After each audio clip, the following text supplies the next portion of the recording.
It's a Wednesday morning in the break room. Rochester's Classic Rock, 96.5 WCMF. How's it going, buddy? Pretty good, buddy. What's going on, female buddy? Doing good, buddy. 54 degrees right now. Going to get up into the mid-60s. Cloudy all day, but it looks like the precipitation will be staying away, and the sun will join us again tomorrow and Friday. High of 71 on Friday. Saturday, cloudy, 75. So canal days will be cloudy, but as of now, no rain. Well, perfect. And we'll get more into the Fairport Canal days later this week because there is a bit of a shift happening that I think Kimmy's Oh, seeing. really? Yes, I think so. I think so. But before we get there, I mean, before you get to the fun, you got to take care of business. Yeah, you got to take that business. It is. What? You got to take care of that business. They take care of my business. They're about my law. It is May 29th, which means for most schools in the greater Rochester area, if you have a middle or high school kid, finals are starting this week. Ooh. That's right. And you got the Regents exams. If your kids take Regents coming up in a little while, you got the local exams, as they call them, the ones that happen. Do the little in-house. ones even got exam? So, like elementary school, no. It starts in 6th grade for most schools, right, Kimmy? I don't remember. Yeah, middle school. I don't really remember. Because, like, my little one, she's 11. She's a 6th grader this year. This is her first experience with final exams. So I always remember this was the time of the year where I remember I didn't retain a goddamn thing. Well, okay, I love You needed now to remind you. But, like, it's funny. But like, it really comes home to roost when it's on pencil and paper. And, like, I was always the first one done. Like, done. But, like, to retain, you had to learn it in the first place. Right. You weren't paying attention to the first place. It wasn't. I love multiple choice, though. Because that was like going to, like, to the casino, right? You're just taking a shot, right? Haven't had a B in a Yeah, while. come on, 3. 3? Well, you had That's 3 how choices. bad he was. No, you had like 1, 2, 3, 4 ABCD. choices. It was ABCD. It was not 1, 2, 3. damn it. Oh, man. Is it C? No, it's 4. You're an idiot. So my oldest, my 13-year-old, she's in 8th grade. It's her last middle school year. She has her French the listening part of her French final today. Wait, you got to listen to French? Then what do you Yeah. do with it? Like, they'll read it to you. They'll say See something if you out loud. can And you have to, understand. Then you got to say what they said? I don't know. Or translate. What? I don't know. I don't know how this I would do it like that shows on my TV, speaking French. So last night, Yeah. or after school yesterday, she's going to stay after to like do a cram session with like her French class. So I pick her up at 3:30, all right, and I'm all like, here we go, like it's game time, like it's finals time. You know, we're gonna buckle down. This is what we've been waiting for, right? Do your French. Come on, let's do this thing. So she gets in the car. How'd it go? Good. You ready for tomorrow? Yeah, I got to study tonight. All right. Right. She's not buying into the excitement and pumpingness, right? So Yeah, I can. She's probably nervous though, right? Maybe if there's she's- some nerves working. If she's nervous, she ain't showing it. She's, So is this she's like- concentrating. Is this like French 1, like her first year of French? French 2. Oh, Second she's year. is her second Well, this year? might be 1.5. She took French last year. I don't know Damn. what 1, 2, 3. That's impressive. Well, what do you mean? Every kid in Monroe County takes a language in 7th grade. I didn't. We didn't do languages to like high school. Well, yeah, because you kept circling 3 on the ABCD. I had Cuban friends I still couldn't talk to when I took Spanish. So we get home from school, right? She does her snack, and I'm like, all right, you got to study tonight. She's like, I'm all over it. I'm like, okay, great. So I let her go do her thing for a little while. And, you know, it's finals week. Like, this is it, man. Like, you know, it's the end of the year. We got to finish strong. Finish strong. So I go up, and I poke my head in her room, and I go, hey, how's it going? She said, what? I'm like, oh, yeah, I'm just, you studying? Yeah. All right, can I help you? Why? No, get the F out of here, Yeah, Dad. and I'm like, no, I mean, do you need help studying? No. You took French. I can't speak a word of French, but I could, like, I don't Nobody Je can. Nobody m'appelle. can speak those languages that they took in high school. It is amazing. I took it for 6 years. I cannot do anything. I No, took it it. was- I took it for 6 years. You do French? From middle school through high school, and then took it again in college, and I still didn't retain anything. And it was all French. Yeah. Damn. Oh, you took French too? And 3 and 4, and No, I possibly meant like 5, French 6. as well is what I. So my daughter essentially boots me out of her room. And here's my question. The phone number is 252. I think it's called Le Booze. 252 WCMF 252-9263. As a parent, is it your job to force yourself into a high-stakes study situation, a midterm, a final, a regent, something like that? Because I feel like I'm not being used to my full potential here by my daughter. But you don't speak French. It's not the point that I can't do her math either, but I can be there for moral support. I could be there to like answer questions if she can give me something, and I'll be like, she'll be like, "Is it this?" And I'll be like, "No." That's might not just even how be you a- say that in Yeah, no, French. no. No. No is no? No. No. No. N-O-N. No. And then like lay no? Yes. Lay no. They know. Lay no. Yeah, but you might just be a distraction at that point. She got her, way of doing it. She doesn't want Dad coming in and messing it up. All right. See, I would want the kid to tank on her own That way I can't be blamed for anything. What? I That's don't where want your the kid mind- to tank. I'm just saying, like, because no, I mean, God She's bless her. gonna I'm sure she's tank. I gonna don't do want to be great. a part of it. But I Prove me say, wrong, kid. but if I go in there and help, and it goes south, Yeah. now I'm to blame. Now there's like, well, Yeah. you told me, you were distracting me, like. But if she tanks and you didn't help, you'd feel guilty too. And it might be on me because I wasn't being a good parent. Yeah. Guilt lasts so little time. Okay. It doesn't really hang. I'm gonna have you sit there quietly for a second because Yeah, we're I'm gonna listening. have a discussion I'm that you listening. cannot participate I'm in. listening. Be quiet. Kimmy, did your parents help you study for big stuff when you were a kid? I don't think so. You didn't want it? I mean, there were times when I feel like I maybe asked them for help a little bit. And then as a kid, you're just like, I don't think you're doing this right. So I'm just going to continue on with my own way of doing things. Because your dad wouldn't help you study, Tommy. Your dad would sit there while you studied. So my dad had an office in the house, and I would have to sit on the other side of the desk and do my homework while he sat there. And then he would just scream and yell at me. And I remember, like, if he didn't know the answer, right, the one thing he had was a sister who was a lawyer. Okay. So I remember a couple of times him calling my Aunt Mary in Manhattan. She's working, right? Mary, and she would like leave me alone. I'm working and hang up on him. And he would do it multiple times. It was so funny. Like, he doesn't have an answer. Yeah. He tried to pull a move, and he would just embarrass himself, and he'd just hang up the phone. He wouldn't say a word. Because, like, hey, man, what did you just prove? You don't know crap either. Well, I guess like it would suck at that time. You didn't have any other way to get that information. And that other was than his to Google, ask, yeah, his other smart than sister. To ask somebody. Well, it's not like you worked as a publisher where you'd have a whole set of encyclopedias at home. Bro, I'm convinced my father was an illiterate publisher. Which would be a great name for a publishing company. Yes, it would have crushed. The illiterate publishing. Yeah, he was a printer who couldn't spell. 252 WCMF. It is finals time for middle and high school kids in the greater Rochester area. My oldest one has her French listening final, her part today, so I'm pulling for her. My youngest one, her finals start next week. And what's interesting is you have to know your kids, right? At least you think you know your kids. Right. And you have to treat your kids differently based on their skill sets. Because, like, my oldest, she gets good grades, right? Like, I have to get on her a little bit more, but she's good. My youngest, all school just comes completely So natural. she's on automatic. Yeah, like boom. But she's the one that will come to me and be like, I would like to study with you. And she doesn't need to do that. You think she's just throwing you a bone? I don't know what she's doing. I don't know if it's like Hey, comforting. kid, come here. You want to help? Come on. I want to help you feel smart too, Dad. She might be smart enough to be pulling that move. She Right. may be manipulating me emotionally. But it's it's cute. It is. And look, and I appreciate it. It makes me feel warm and it makes me feel needed. And like, I Yeah. love spending the time with my kid. I just find it interesting. Like, I know she doesn't need me to do that. Right. Yet she goes out of her way for it. Where my oldest, I'm sure would benefit from either me or my wife helping her study, and she wants no part of it. It's going to be interesting to see which one of your daughters is more successful with those skill sets. Okay, I'm glad you heard that the way I heard that too. What do you mean? You can't compare your kids' success to each other. They could go off on completely different paths and both No, be happy. but what you're saying, like, you got kind, right, and smart. Yeah. And you have And? conniving and smart. Which one goes higher up the corporate ladder? It'll be interesting to see which one works better. By the way, who says they end up in corporate America? Well, you know, whatever they choose. And sometimes the smartest people will get into like the arts or something creative. And you she know may what I rise mean? up to the highest level of that. Okay. Doesn't pay as well. Good luck with that big museum check you're going to get. No, look, Dinosaurs don't pay. To put it in a less crass way. No, yeah. No, I mean, no, I am interested. Like, it's this weird side by side, and I think every parent feels this way at this age, right? I don't want my kids to get any older because it's going too fast now, Yeah. I'm right? sure. Like, I still have their little voices in the back of my head, like, Daddy, help me with this, and it, like, I borderline tear up at this point because my oldest one, like, is becoming a woman, and I can't handle it. Right. That being said, I do wish I had like a box I could look into to see 20 years from now, future. yeah, what's going on. Yeah, I just sure want to you know do. how this turns out. Exactly. I want to see where it goes, but I don't want this moment to continue any further. It's a very weird Yeah, I'm thing. sure. It's a dilemma. Which I think is a French word.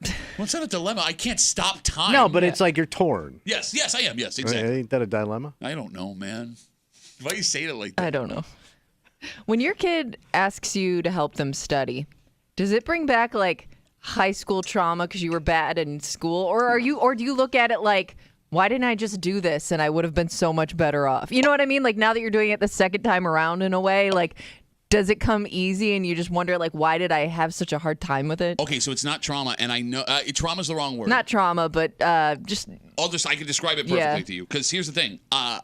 I know why I didn't do this the first time around. Because when I sit and I study with my 11-year-old, I get massive, like, I guess anxiety would be the word. Like, I can't sit still. I can't read things off a piece of paper. If we go longer than 5 minutes, like, I start to get, like, jittery. And School comes back. It's amazing. I'm a 37-year-old man, and all of a sudden I'm 13 years old again, and I can't sit still and focus. It's the strangest feeling, Kimmy. Yeah. And I guess I have more motivation to do it now because I love my daughter. Right. Whereas back then, it was like, it's my pirate ship, man. If it goes down, it goes down. But no, like, it's the strangest thing. Because I don't know if I could sit down and do I just don't know where I would be at in terms of, like, learning something now as an adult. Like, would I have the patience? Like, would I have the patience? Would I actually find it interesting? Because maybe I didn't pay attention to it the first time around. I don't know. I still don't have the patience. I don't. Yeah. I like to think, like, I think people think they've matured, but I think to your point, when it really hits you in the face, you go back to that kid again. Yeah.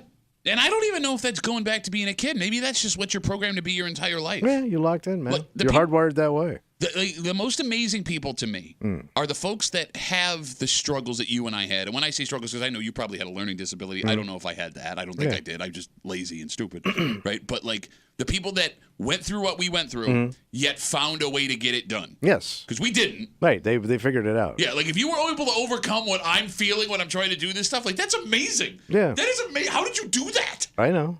No, you don't. Because you never thought about it until just now. I live in fear of, like, when my grandchildren go, Grandpa, will you read this to me? And I'm going to be like, yeah, you're not going to get it.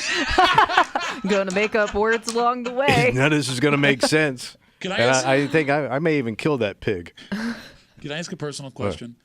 Are you going to tell your wife that maybe you're a little bit insecure about reading to the kids? Oh, she already knows that. Okay, so she's going to handle that.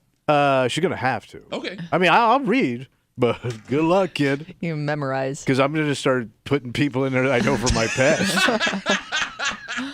Well, no, like, okay, like a book like a Dr. Seuss book like Hop on Pop, where it's like 1 or 2 lines per page. Yeah, that I think I could handle. Okay, no, I'm asking sincerely. but it's going to get progressively worse. Yeah. I'm going to fail.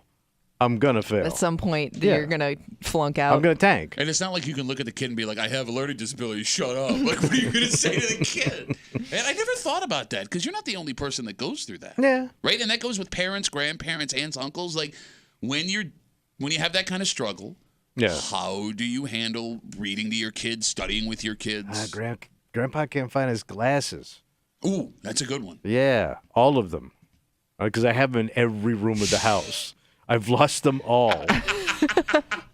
You know, you could be Grandpa that creates stories, because you're a good storyteller. Yeah, but they're horrible stories, Just man. make them not horrible. Stupid. I don't know how to do it. I'm going to have to start working on that. No, you create new stories. Don't actually he tell stories. He doesn't know any positive stories. You can make up a positive story. You can. Princesses and dragons and crap like that. By the way, how is a positive story got a dragon? The dragon. It's a lizard that literally breathes fire. It could be a good dragon. What's he doing with the fire? Well, no, he's using it to fight evil. Oh. How are you? It's a pretty simple concept. Okay, but then the kid's going to go, what's evil? I don't know. I don't know what evil is. It's like a doubling crap. It doesn't have to be that hard. It's where your great-grandfather's trying to explain himself right now. We got a dynamite. Good luck with your kids and grandkids. Got a break up for you this morning here on CMF. It's Wednesday. You know what that means. Oh, it's time to get a little hate on. That's right. Hey, Mail of the Week coming at you. And this was a tiny little story we talked about 2 weeks ago. It was an issue with people that were updating their iPhones because it turns out that these people had their update. They woke up, they rolled over, and they saw some things that they thought they deleted 10, 15 years ago that were not only back, prominently featured on their phone. And this created a massive problem, Kimmy, for folks that were in relationships, because you could have received... Explain that away. Exactly. You could have received these. You could have sent these before you even met your partner. And are they going to buy this excuse? Oh. It was a massive inconvenience, and maybe one that could wreck relationships due to no fault of the people that were victims of this. Yeah. Unless you believe what this man has to say. Because he wrote us a letter saying, if you were doing this back in the day, you have no one to blame but yourself.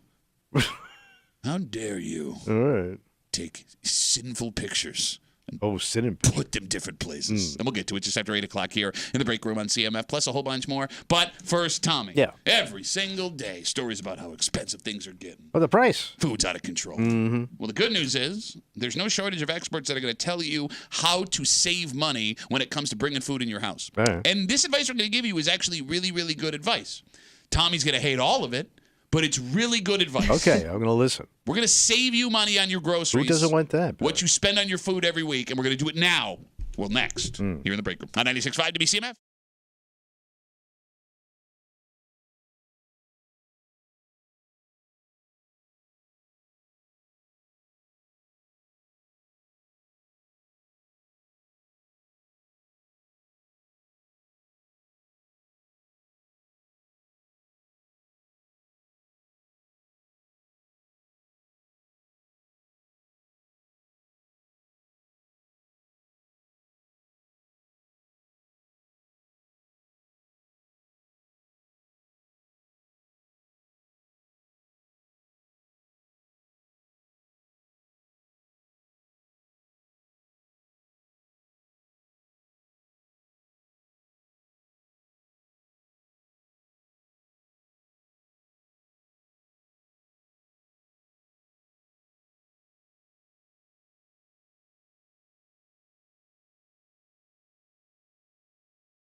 everything is so expensive. It's too much. Food, especially, Tommy. And they throw it at you. Every day you wake up and you see another story. This costs this, and that costs that. When's it going to end? Well, no, maybe it doesn't end, but we have in front of us ways you can make it end for you. Fantastic. Don't you fantastic, because you're going to hear these things and go, dumb, stupid, hate it. I also don't like having to do any effort.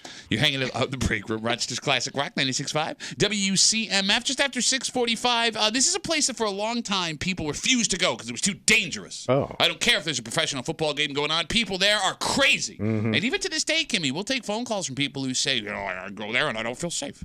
Out of control. Yeah, well, it turns out it's not. In fact, it's one of the least out of control places in the NFL. Really? And we'll get to the story just after 6:45 here in the break room on CMF. So there's a story in the Times this week that is going to be a massive help for the majority of people in this country. All right. It is 5 easy ways to save money on your food bill. Okay. Okay? All right. And look, I mean, folks are getting upset about, 1, how much groceries cost, 2, how far their groceries are lasting them, because it doesn't go. It's not just inflation, it's shrinkflation. And like you said, how easy things used to be to make your budget work compared to how hard it is now. So I got the 5 in front of me. Are you ready? Oh, I'm ready. All right. 1, stop being too busy to cook. Make sure your pantry is always stocked with ingredients for a quick 15-minute dinner when things get hectic. That is your fallback instead of ordering out, which is more expensive. But you also have to know how to cook. Well, next, I mean, it's a skill. I don't know if you do now these days. I don't know how to cook, and I could whip up something quick. I guess you could go on YouTube and figure it out. Right? I don't even mean that. I mean, like, I think everybody has their basics. You know what I mean? Like 1 or 2 things that they've just kind of learned to do. and there's fairly inexpensive box stuff that just walks you through how to make it. All right. Yeah. All right, so you got that. 2, eat less meat. It's expensive, and most Americans eat too much of it, according to doctors anyway. Over time, cutting out meat once or twice a week can save you a lot of So money. they mean like all meat? Like when they say meat, is that just like everything in the meat department, Okay. or is that just like red meat? I can tell where he stopped listening. Yeah. Because it says cutting out meat once or twice a week. Not like everything all the time. Not becoming a vegetarian, just eating less meat. Like it said at the beginning, as I said, quote, eat less meat. Become a vegetarian. 3, stop wasting food. All right. Goes on, don't make enough for leftovers because you're not going to eat them. And if fresh vegetables always go bad, switch to frozen. They'll last in your freezer up to a year. But are they good for you, or are they just like crappy vegetables that they froze? Like I always thought fresh was better to eat than something frozen. No, that's- Yeah, but if like you're health-wise. you're right. But I guess if you're somebody that's just letting it rot in your fridge and throwing it away, then it's not doing any good. Yeah, right? you're right. So It's not in your body. You should have it rotten in my body. They say 4, snack less. Junk food is expensive. I thought it was cheaper. Well, that's why everybody ate it, because it was like a cheaper alternative. No, I thought it was Like we a ate it bag 'cause of it was chips good. or No, like- chips are. I mean, they're fairly expensive compared to like making a meal. Oh. And then 5, lean on generic brands. A lot of store-bought products taste just like the name brand, so reassess which ones are actually important to you. I do that one. I'm a big Wegmans guy. Oh, so you're saying Wegmans is generic?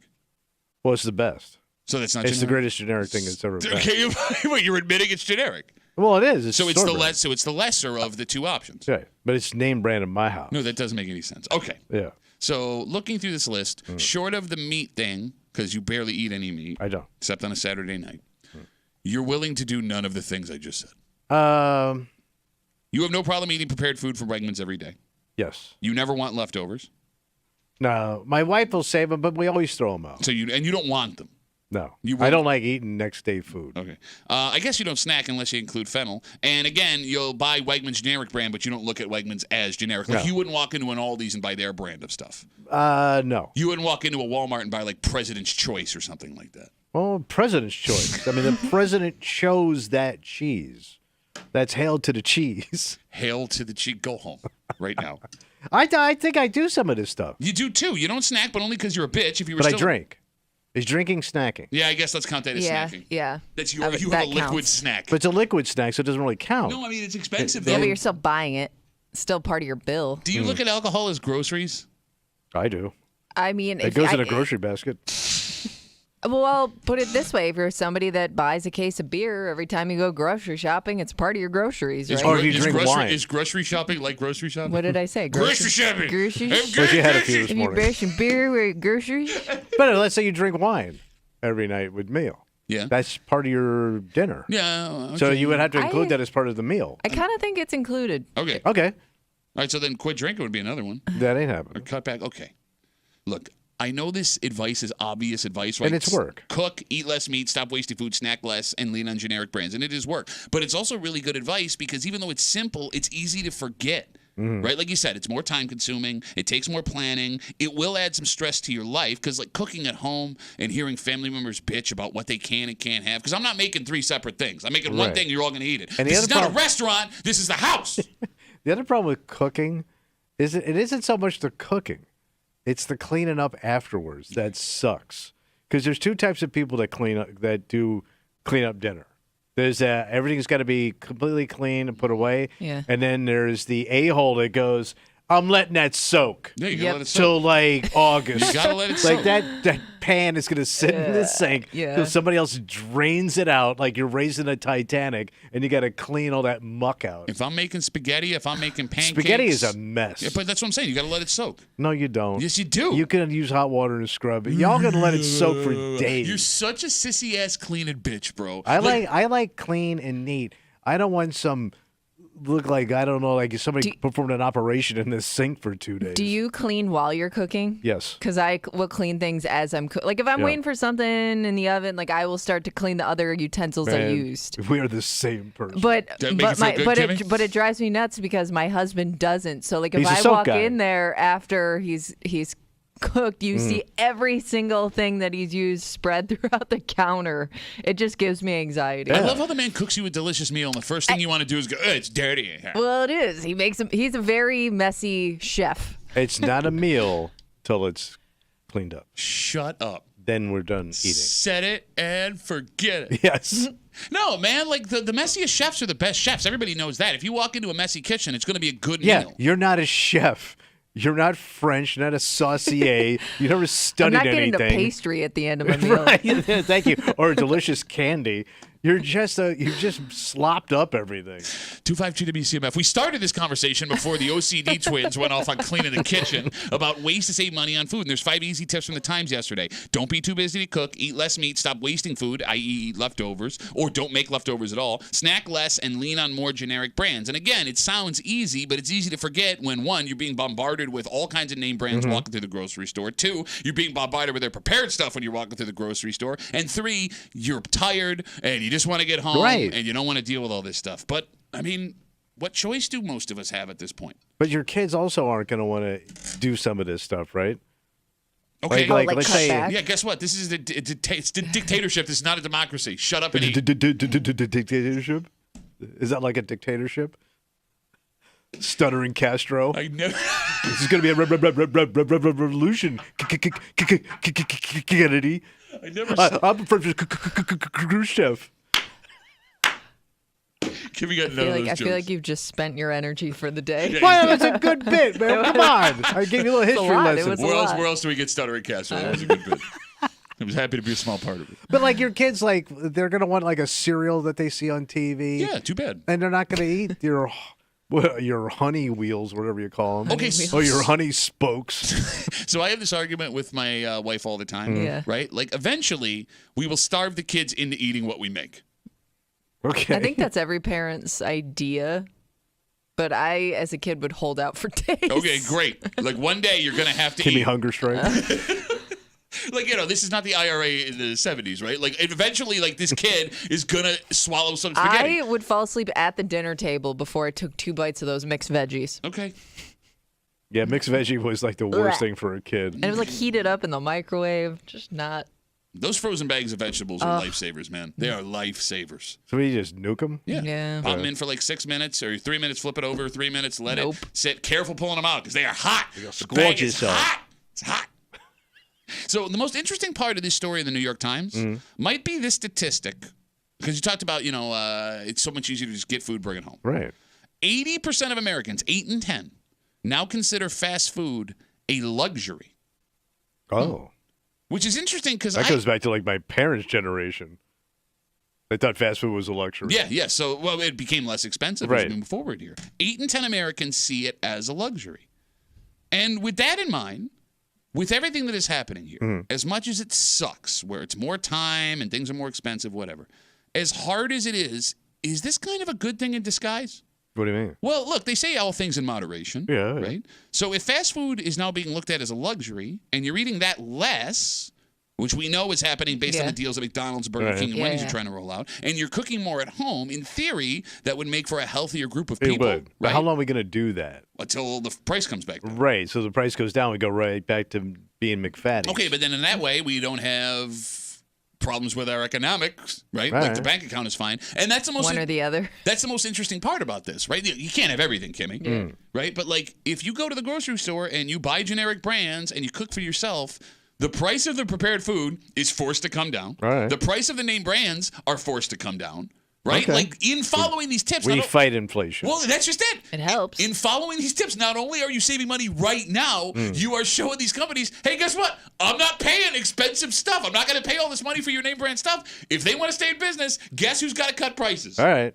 Because I'm not convinced that the prices that we are spending are necessary right now. They're probably not, but it's going to be like your generation that's going to do that. Well, no, because we're not, because we're all too lazy, like you just said. Yeah. I like Pepperidge Farms. Yeah. I'm getting Pepperidge Farms. I'm going to let those tomatoes rot in my fridge. Right. I mean, I'm locked in. I'm old. Who cares? Well, you could help us. Yeah, but I'm not. Like that's the funniest part about this whole thing. Yeah. In all sincerity, like if we, as a society, would come together and be like, you know what? I ain't paying it. It would have to come down. But we're all like, I ain't paying it. Okay, fine, I'll pay it. Yeah. I'm not okay here. Here's my money. I mean, there's a reason why we created this whole network of fast food, and we did it. It's American. Man. Right? Yeah, no, you're right. We created this landscape. But I'm not just talking fast food. I'm talking about grocery stores. Sure. I'm talking about convenience stores, all these things. If you don't pay for it, they can't charge you that much. But then you get in there and all the fun stuff's up front. The fun stuff's up front, even like when you leave, right? And you can only get bugles at so many places. Right. And there's a reason why all the candy's at checkout. Yeah, I know. Impulse buy. They get you. Yeah. Get you. It says made who don't eat candy because he's a bitch-ass bitch. But I used to eat candy. I was a candy boy. They used to call me. Kimmy, Yeah. we've heard for years from people that call this show, this place is dangerous. I wouldn't go there. I wouldn't take my kid. I wouldn't take my wife. I wouldn't take myself. Oh. You don't know what kind of riff-raff are going to be doing all kinds of crazy things that might put you in danger. And it has a reputation, at least in Western New York, to some people. Turns out that reputation might be wrong. Oh. Because as far as nationally goes, this is one of the safest of these places to be in Really? America. So who's the bad one? We'll tell you. They ain't. Which, by the way, I don't even agree with the bad one. Oh. Really? It's not a top 5 that comes to mind. We'll get into it. You guys will, because you'll be like, oh, but I was there, man. We'll get into it next here in the break room on CMF.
There are some folks in Western New York who believe this might be maybe the most dangerous place in the state. Yeah. I wouldn't walk around there alone.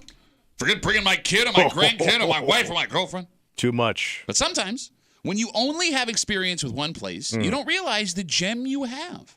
Because it turns out that this scary, dangerous area is one of the safest of these in America. So do I want to see the scariest? You're hanging out in the break room. Rochester's Classic Rock 96.5 WCMF just after 7 o'clock this morning. For years, Tommy, we've been sitting here in the break room trying to figure out a solution to the declining number of people volunteering to be firefighters and ambulance workers. Right. And you have your solution, which is, pay them. Okay, that's not happening. But the state of New York has a new idea. Did you see this? No, they're going to sweeten the pot a little bit? Well, look, it's the best idea they've had thus far.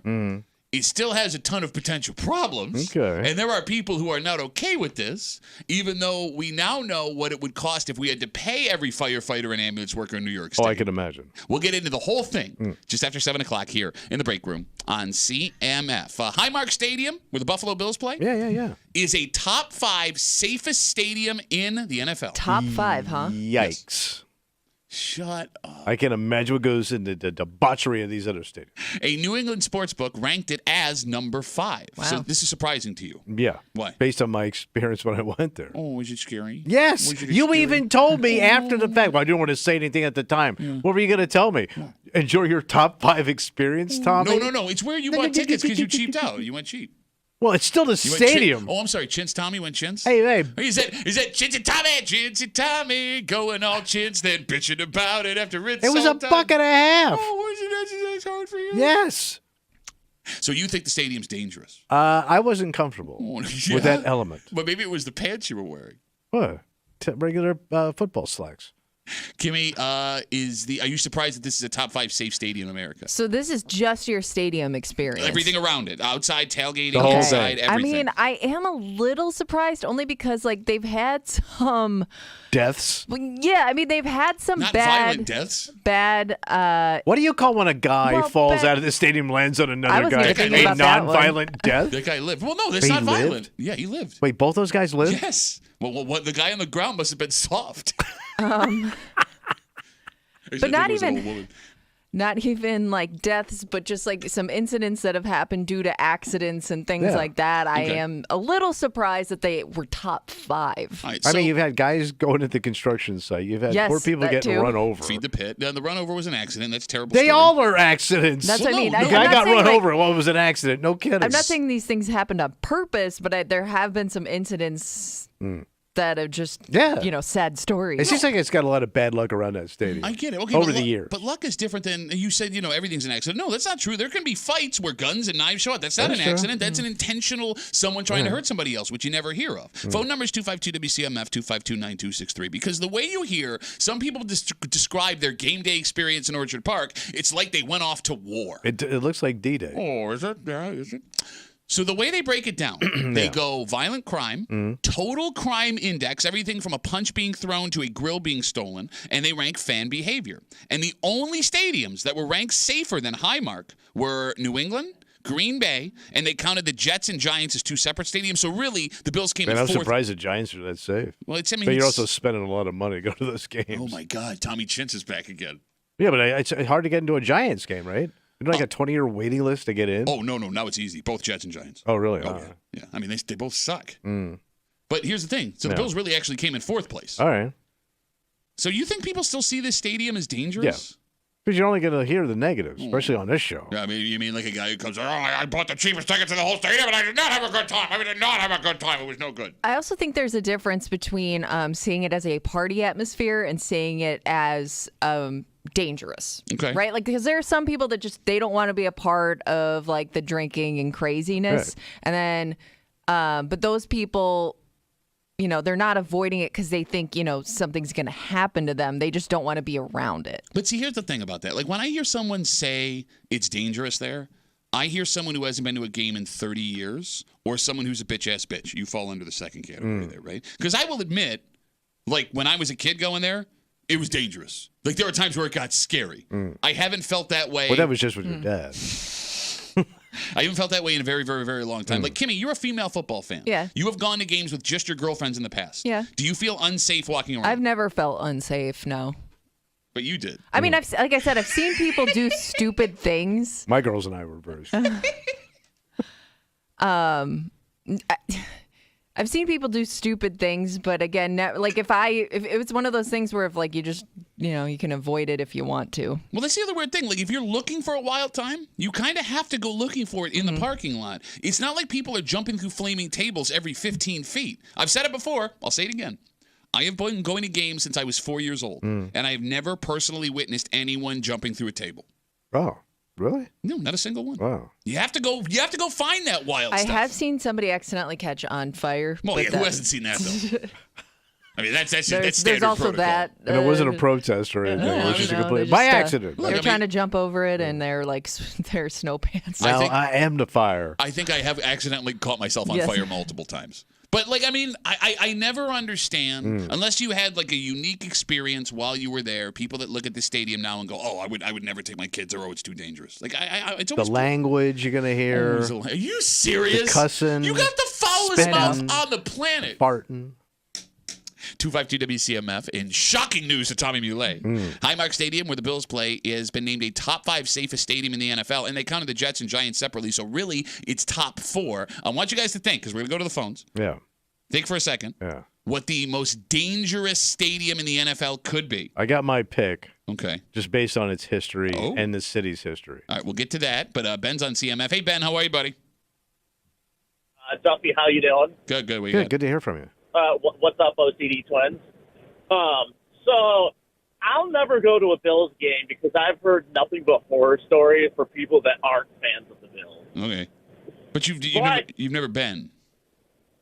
No, but I'll go to a Sabres game and wear my Blackhawks stuff because I feel like hockey fans are they at least see the fact that, hey, we're both hockey fans here. We're both nothing ever happened at a hockey game. It's the same. I feel way safer at a Sabres game. Same fans though, man. I'm a Bills fan. I'm a Sabres fan. I go to both games. Yeah, I don't feel like anybody is going to try and come at me just because. Doesn't hockey have a history of the players going into the stands and fighting? Wasn't there one time when a fan fell into a penalty box with somebody and the guy beat the hell out of him? Okay, so that was Ty Dome. He beat the hell out of him. Rob Ray beat a guy who fell into the bench, and then Mike Milbury went into the stands and beat a man with his own shoe. But yeah, that hasn't happened. But other than that. Yeah, I mean, Ben, here's the thing. If you've never been, how do you sit here and be like, I'll never go because I've never been? Because I have a friend who recently went to a game. I think it was the Bills. Okay, that's a lie. You don't have any friends. Yeah, I do actually, but no. So there. She was telling me that the two Ravens fans were basically getting attacked because they were wearing Ravens jerseys. Right. Come on, man. Come on, guys. Ben wasn't there to see it, but come on, guys. Come on. Ben, great call, man. Thanks for the call. I appreciate it. Have a good one, guys. There it is, Ben.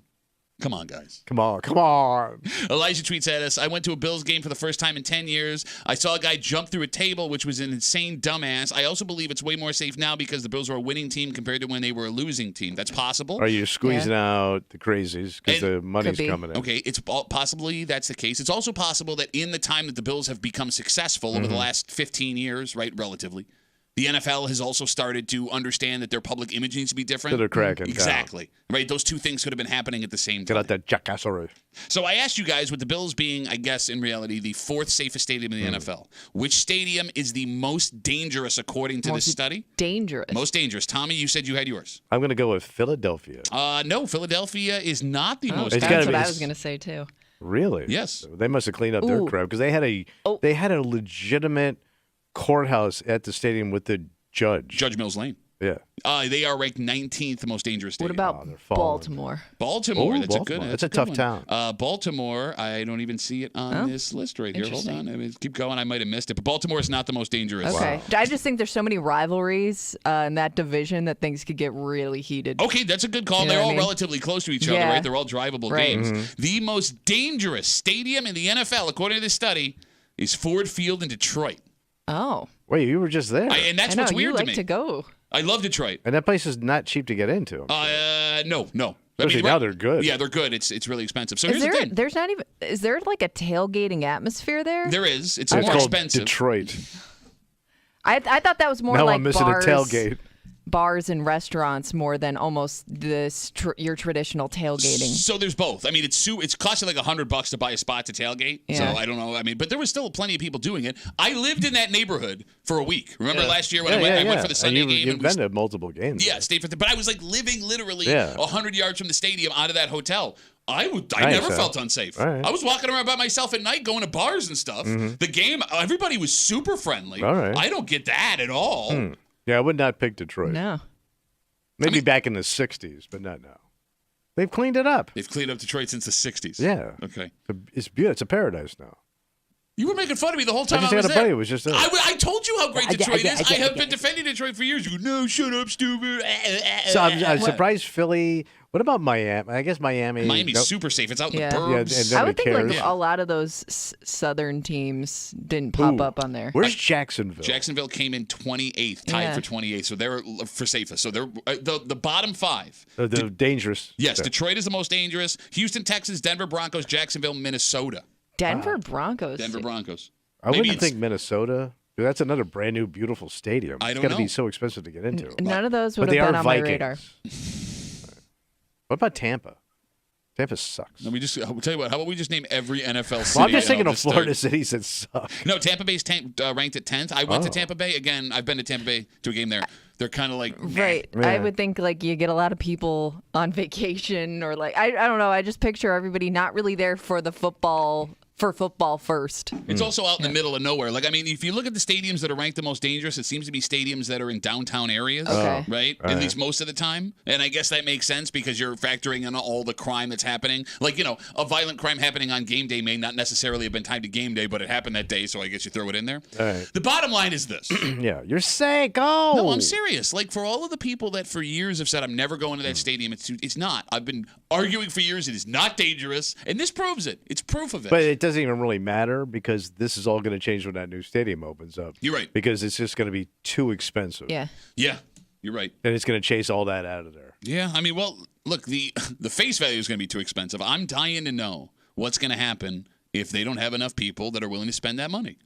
Because it's possible. Yeah. It's like we just talked about with the groceries, right? You can only charge what people are willing to pay, and you're stuck there for 30 years minimum. You signed that lease. But as long as the team's good, I've been thinking they're going to generate the people. I don't know. I know some of the biggest fans in the world that have had season tickets for, decades, and they're questioning how this is all going to work out for them. And those by the are, way, and those these, are like, and those and- turds have it. They've been going to these games for 30 years. No, They've been spending right, money. but that's the thing. They haven't spent much in those 30 years. No, it's the old man. They'll No, I'm be telling there. you. You think I have 2 season tickets 3 rows from the field because I like splurging? But your ass is going to be there. No, I'm telling you, man. The close. Like if he's questioning it, think of like the average Question fan. his ass all he wants. His ass going to be there. He questions his ass all he wants. His ass It's be going there. to be there. Put that on a T-shirt. Probably too wordy. I also don't know how to play questions. What are you saying right now? All right. For years, we've been seeing a decline in some of the most important people in our state.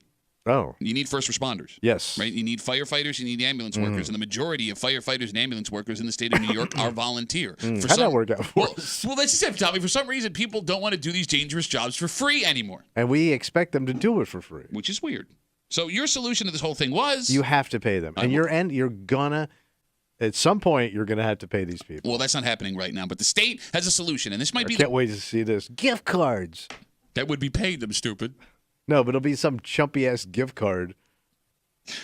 This is the best idea the state has had thus far. All right. And I think it will get people to sign up. All right. But there's a couple of problems here.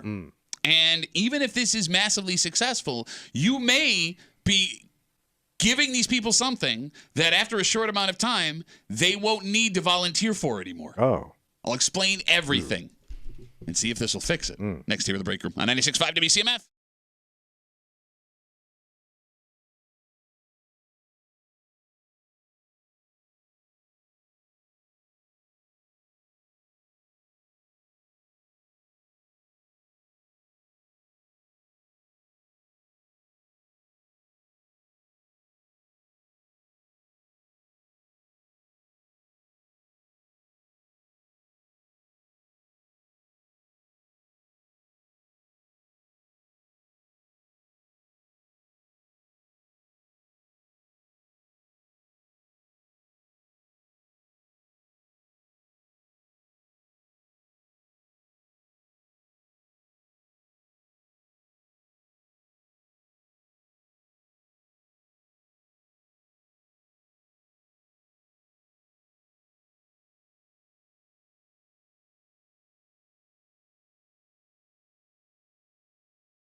For years, we've seen this issue get worse and worse because you need firefighters. Oh, yeah. You need ambulance workers, but we don't pay most of them. Right. And then we wonder why there's a massive shortage. Yeah, what else could we do?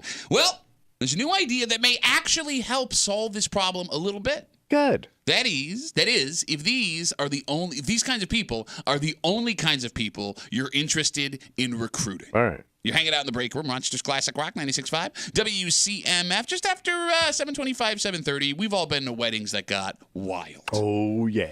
There is someone who may never be allowed to speak to their family again. Damn, we got that crazy. Well, after an incident at a really high-end joint, No. we'll tell you the story just after 7:25, 7:30 here in the break room on CMF. Tommy, did you know I did not. 90% of New York State's fire departments are volunteer? Man, more than half. 9 in 10 fire departments in New York The State whole damn state. are volunteer fire departments. And that's a major problem, seeing as how over the last decade, they have lost 20,000 volunteer firefighters. God damn. When I say lost, I don't mean dying in fires. I mean people have stopped volunteering. Okay. Yeah, or they retired out of the thing, yeah. You got it. Ambulance workers have lost almost a fifth of the folks that work for them. And it's not hard to figure out why. Yeah. There ain't no money. And the job's difficult. And you can't do it and have a regular life and a job. Well, you can. People do. It's very difficult. It's hard. It wears on Yeah. you. It's time consuming. Yeah, and there's got to be a high burnout, too, to these jobs. The stress, You want to try that again? a high burnout. It's a volunteer firefighter. High burnout. But they get burnt out. Okay. Well, not like that. I mean, they get tired. So you're convinced the only way to solve this. Money. Okay. Yeah, but they're going to dance around this forever, man.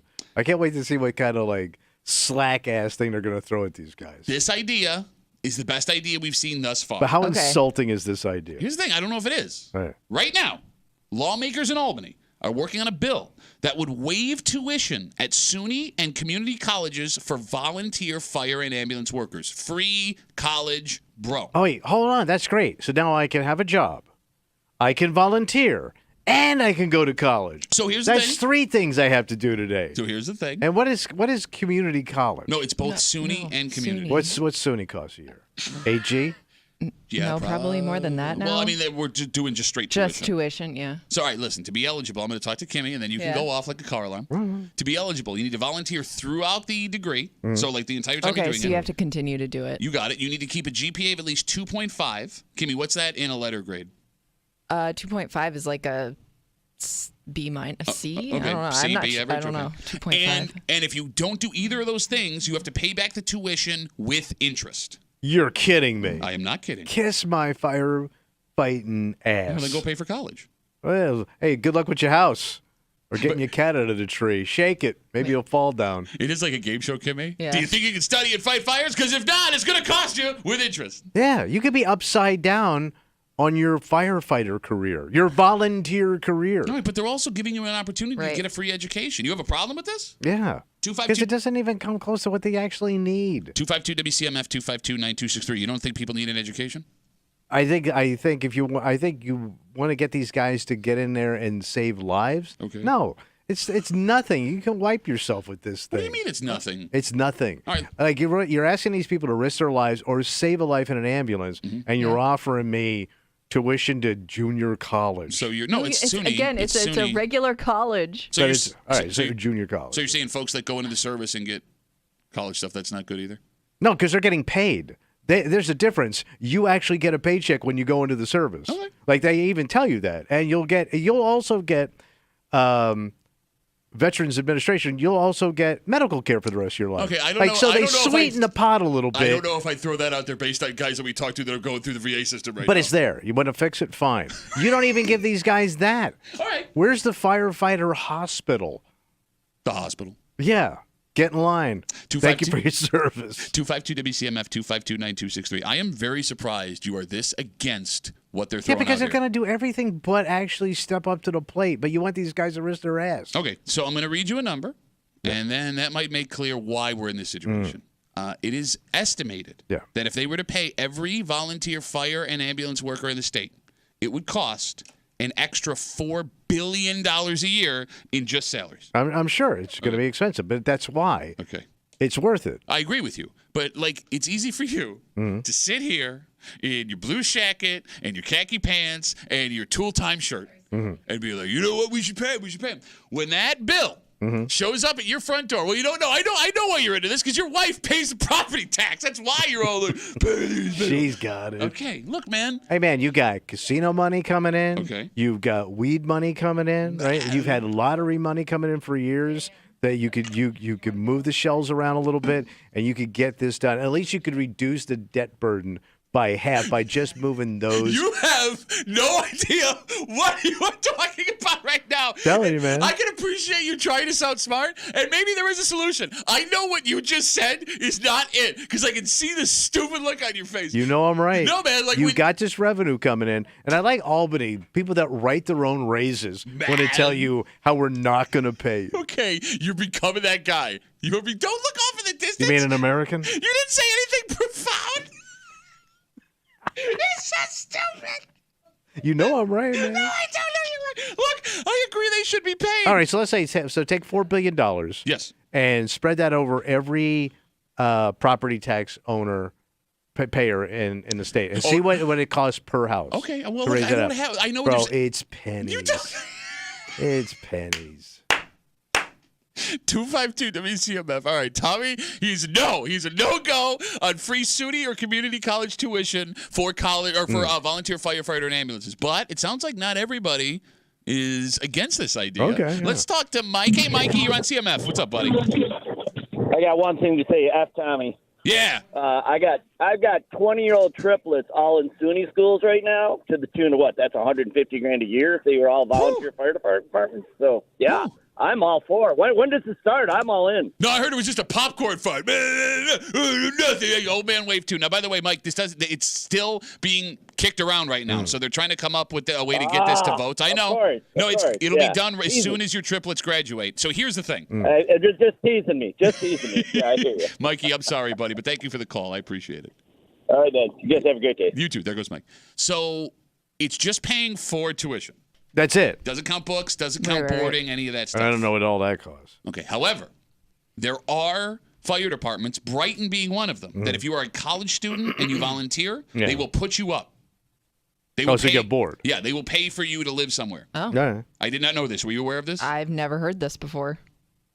Wait, they pay for you to live in Brighton? Yeah, so some As fire a departments, Brighton being one of volunteer? them, they offer rent-free housing to volunteers who are attending Brighton's college. not a volunteer fire department. I don't know what you want from me. I'm giving you the I information. don't think. I thought pay? they were a paid fire Do department. they have volunteers? Maybe. I don't know. I could be wrong. I have no idea. I've never heard this before, though. 252 WCMF, what is with the boarding program? Are there where can you be a college kid and get free places to live in Western New York? By But don't you have to for the fire live in department? the community that you serve? Well, yeah, that they would put you up. That Right, would be the in goal. your community. All right. Yeah, because I know Oh, I see. Yeah, maybe they do. I have no idea. I know there are college towns where some of the athletes will volunteer with the ambulance and the fire department. Okay. But is that just for a single guy, or let's say you've got a family? Well, are they paying for your family to live somewhere? What are you, super Mormon? You're 18, getting married, But and let's becoming a say volunteer fire department will go to college. you were 23. You were making a family pretty quick. I mean, yeah, it was. You got on it. Look at you. Jesus, I wasn't even going to say that. You got on it, boy. Immigrant families coming over, reproducing. 252 WCMF 252-9263. The latest solution from the state of New York to try and increase the number of people that are volunteering to fight fires and be ambulance workers is free tuition at SUNY and community colleges. It would just be paying for the classes, but again, there is room and board opportunities at some volunteer fire departments. Tommy hates it. He started going off on a rant. Here's the thing. If I asked you to repeat what you said about the financials and everything, you couldn't, because you just blacked out and started saying words that sounded like things that happened on CNN. Let's talk to Johnny. Hey, Johnny, what's up, brother? If I live next to SUNY Geneseo right now, my house would be on market. This is exactly what we all need. At 1 o'clock in the morning, my house is on fire, kids inside, dog inside, and here comes Beta Theta Chi with their drunken buddies trying to save my family. Okay, but here's the thing. That solution is better than Noah Buddy ever coming because there's no one volunteering, Johnny. I will say this. I do believe the volunteers need something. I think they need some health care benefits, something. There's absolutely no enticement whatsoever. I've never been a volunteer fireman. I apologize. Maybe I should do that. But I believe they have Did to you just respond apologize to the community for never volunteering to be a firefighter? Yeah, because I'm with Tommy. I don't volunteer for anything. Anyway. I stayed with Tommy and being a slack ass. I believe you have to respond to X amount of calls per month. Well, what if it's the third week of the month and Johnny hasn't responded to any calls, but he's drinking with his buddies? He's got to respond to that call, doesn't he? Well, we just told you. I don't know what the situation is, man. And I'm guessing if this is something you are moved to do, you're going to take the responsibility seriously. I mean, it's not because you would have done it anyways. Yeah, that's what I don't know. I mean, maybe this pushes people that would have done it to the point where they're going to do it. I mean, this isn't something you can take lightly, Johnny. And I'm sure they're going to explain that to you when you're going through all the training. Absolutely. I love our volunteers. We should give them something. Give them some health benefits. Hey, give them some benefits. Take care of them. Don't you come near my house, you drunk-ass college kids. Goodbye. Bye, Johnny. So how do they do it in other countries? Like, does Canada have a volunteer system? Does Europe? Yeah, no, Canada's so good that their fire's smoke is leaking down into America. Well, that's a different problem. But, I mean, other countries do volunteer, or do other countries pay everybody? That's a great question. I don't know. I mean, you're also dealing with a country like us where we're pretty dense with our population. Yeah. You know what I'm saying? We're vast. We big. That's what I'm saying, right? So maybe this isn't an it. Maybe you put your own. How they do it in out. China? I don't know how they do it in China. China got fire? Yeah, but they have less fires because do you know that cheese is one of the leading causes of fire? No kidding. It's well, true. That's good for China. Why is that? Because there ain't no cheese in China. There ain't no cheese in China. There ain't no cheese in China. So here's the thing. What? If there is an issue with this idea, and again, the state of New York is kicking around the idea, it's in committee right now, of paying for SUNY and community college tuition for people that volunteer to be firefighter and ambulance workers. You're only targeting one group of people, and that's younger folks who want a college degree. That's who you would think they're going after here. I guess it could be people that are looping back around. The plan, I think, is a good idea. However, you are eliminating folks that aren't planning on going to college. Like, there's no benefit for them, right? Which sucks. That's not good. Guys like you and I. And I guess willing to serve. Yeah, you weren't going to be a volunteer firefighter. Well, neither are you. Like, I come from a proud tradition of public service in the Duffy family. Yes, you do. That's right. You do. Spiky hair and free sandwiches.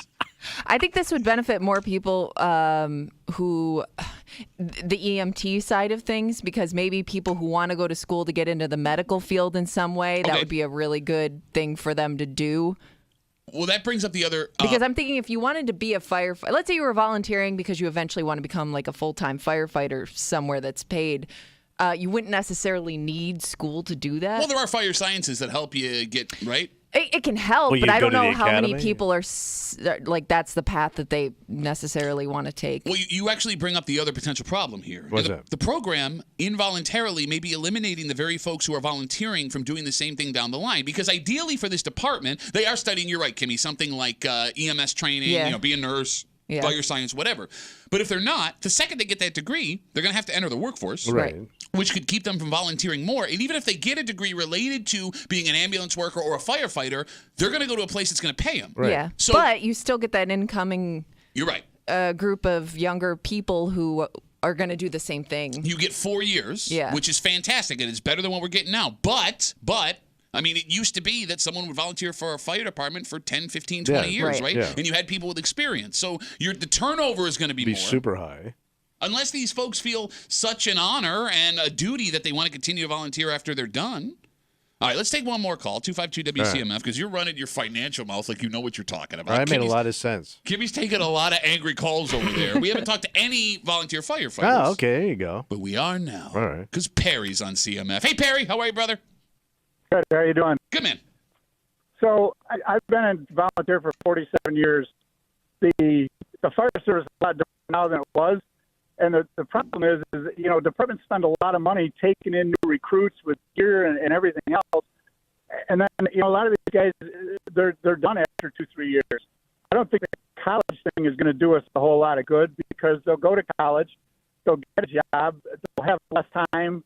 And after a few years, 4 or 5 years, they'll be gone. And, the fire service needs people that are going to stay for 10, 15, 20 years. Okay. Especially the volunteer service. All right, so Perry, I'll ask you this. As someone who's on the inside fighting fires for 47 years, what's the solution then? Honestly, it's like multi-layered. You really, there's no one set answer. There's a lot of communities, there's a lot of towns that did like They call it a LoSAP program, but it's basically like a retirement program, and that would help.